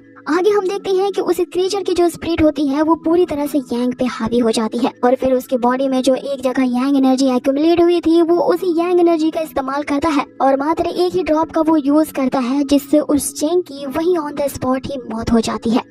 अब यहाँ हुताओ ये देखते ही कि उसका जूनियर ब्रदर चेन वहाँ पे मारा जा चुका है, वो गुस्से से आग बबूला हो जाता है और उसका बदला लेने के लिए वो सीधा अटैक यांग काई पे करता है, लेकिन यांग काई इस अटैक को अपने पंचेस से डॉज कर लेता है। दोनों की पावर्स एक दूसरे से टकरा के नलिफाई हो जाती है। अब यांग काई अपनी बहुत ही ज्यादा एनर्जी का यहाँ यूज कर चुका होता है, इसलिए वो पूरी तरह से एग्जॉस्ट हो जाता है। जब हुताओ उस पे अटैक करने के लिए आगे बढ़ता है तो यहाँ पे मियार जो होती है वो यांग को बचाने के लिए बीच बचाव करती है। वो उस हुताओ को एक किक से पीछे कर देती है। हुताओ उसे कहता है कि अभी अभी इसने मेरे जूनियर ब्रदर को यहाँ पे मार डाला है और इसका बदला मैं इस यांग को यहाँ पे मार करके लूंगा। अच्छा यही होगा कि तुम मेरे मामले में यहाँ पे टांग ना अड़ाओ, वरना मैं तुम्हें भी मारने से पीछे नहीं हटूंगा। मियार उसे कहती है कि मैं बीच में से तो नहीं हटूंगी और वैसे भी हारना और जीतना ये तुम निश्चित नहीं करोगे। पहले ही इस फाइट में यांग काई अपनी स्ट्रेंथ दिखा चुका है और वो इसमें जीत चुका है। जिसपे हुताओ उससे कहता है कि इसने किसी को जान से मार डाला है, जिसका हर जाना तो इसे अपनी जान देकर के ही चुकाना पड़ेगा। इधर दूसरी तरफ यांग काई जो होता है वो पूरी तरह से शॉक में होता है, क्योंकि उसने आज पहली बार किसी इंसान को जान से मार डाला था। आगे वो सोच रहा होता है कि वो ये काम नहीं कर सकता, उसने चेंग को नहीं मारा है, उसके अंदर का जो शैतान था वो उस पे हावी हो गया था। आगे यही बात सोच कर के वो मेंटली टॉर्चर होता है और अपने सबकॉन्शियस माइंड में पहुंचता है। अब उसके सबकॉन्शियस माइंड के हम अंदर देखते हैं कि वहाँ पे 9 अलग अलग तरह के पिलर्स होते हैं। उन्हीं पिलर्स के अंदर वो स्पिरिट कैद होती है। यहाँ यांग काई उस स्पिरिट को अपने सामने आने को कहता है। वो स्पिरिट जैसे ही अपने ट्रू फॉर्म में आती है वो यांग काई से कहने लगती है कि बहुत ही लंबे टाइम के बाद मैंने किसी को मारने का मजा चखा है और किसी को जान से मारने का मजा तो कुछ और ही है। यांग काई उसे कहता है कि आखिर तुम कौन हो जिसने पूरी तरह से मेरी बॉडी को अपने वश में कर लिया था और मेरे ना चाहने के बावजूद भी तुमने उस चेंग को मार डाला, तो आखिर तुमने ऐसा क्यों किया। जिसपे वो क्रीचर उससे कहता है कि ऑफ कोर्स मुझे ऐसा करना ही पड़ा, क्योंकि अगर मैं ऐसा नहीं करता तो वो तुम्हें मार डालता। और तुम्हारी मौत का मतलब यही है कि मेरे लिए एक और बार बाहर निकलने का रास्ता बंद हो जाता। अभी भी एक और बंदा बाहर जिंदा खड़ा है, क्यों ना मैं उसे भी मार करके अपनी इस इतने सालों की प्यास को बुझा लूं। तो क्या तुम दोबारा से मेरे साथ कोऑपरेट करना चाहते हो, क्योंकि तुम भी ये जान चुके हो कि तुम्हारी बॉडी को ज्यादा एनर्जी अब्सॉर्ब करने के लिए मेरी ही स्पिरिट की जरूरत होगी। जिसपे यांग उसे कहता है कि मैं किसी और को अब जान से नहीं मारना चाहता। जिसपे वो स्पिरिट उसे कहती है कि ये तो जंगल राज है, अगर तुम उसे नहीं मारोगे तो फिर मरने के लिए तैयार हो जाओ, क्योंकि यहाँ सरवाइव करने के लिए दूसरों को मारना ही तुम्हें बहुत ही ज्यादा स्ट्रॉन्ग बनाएगा।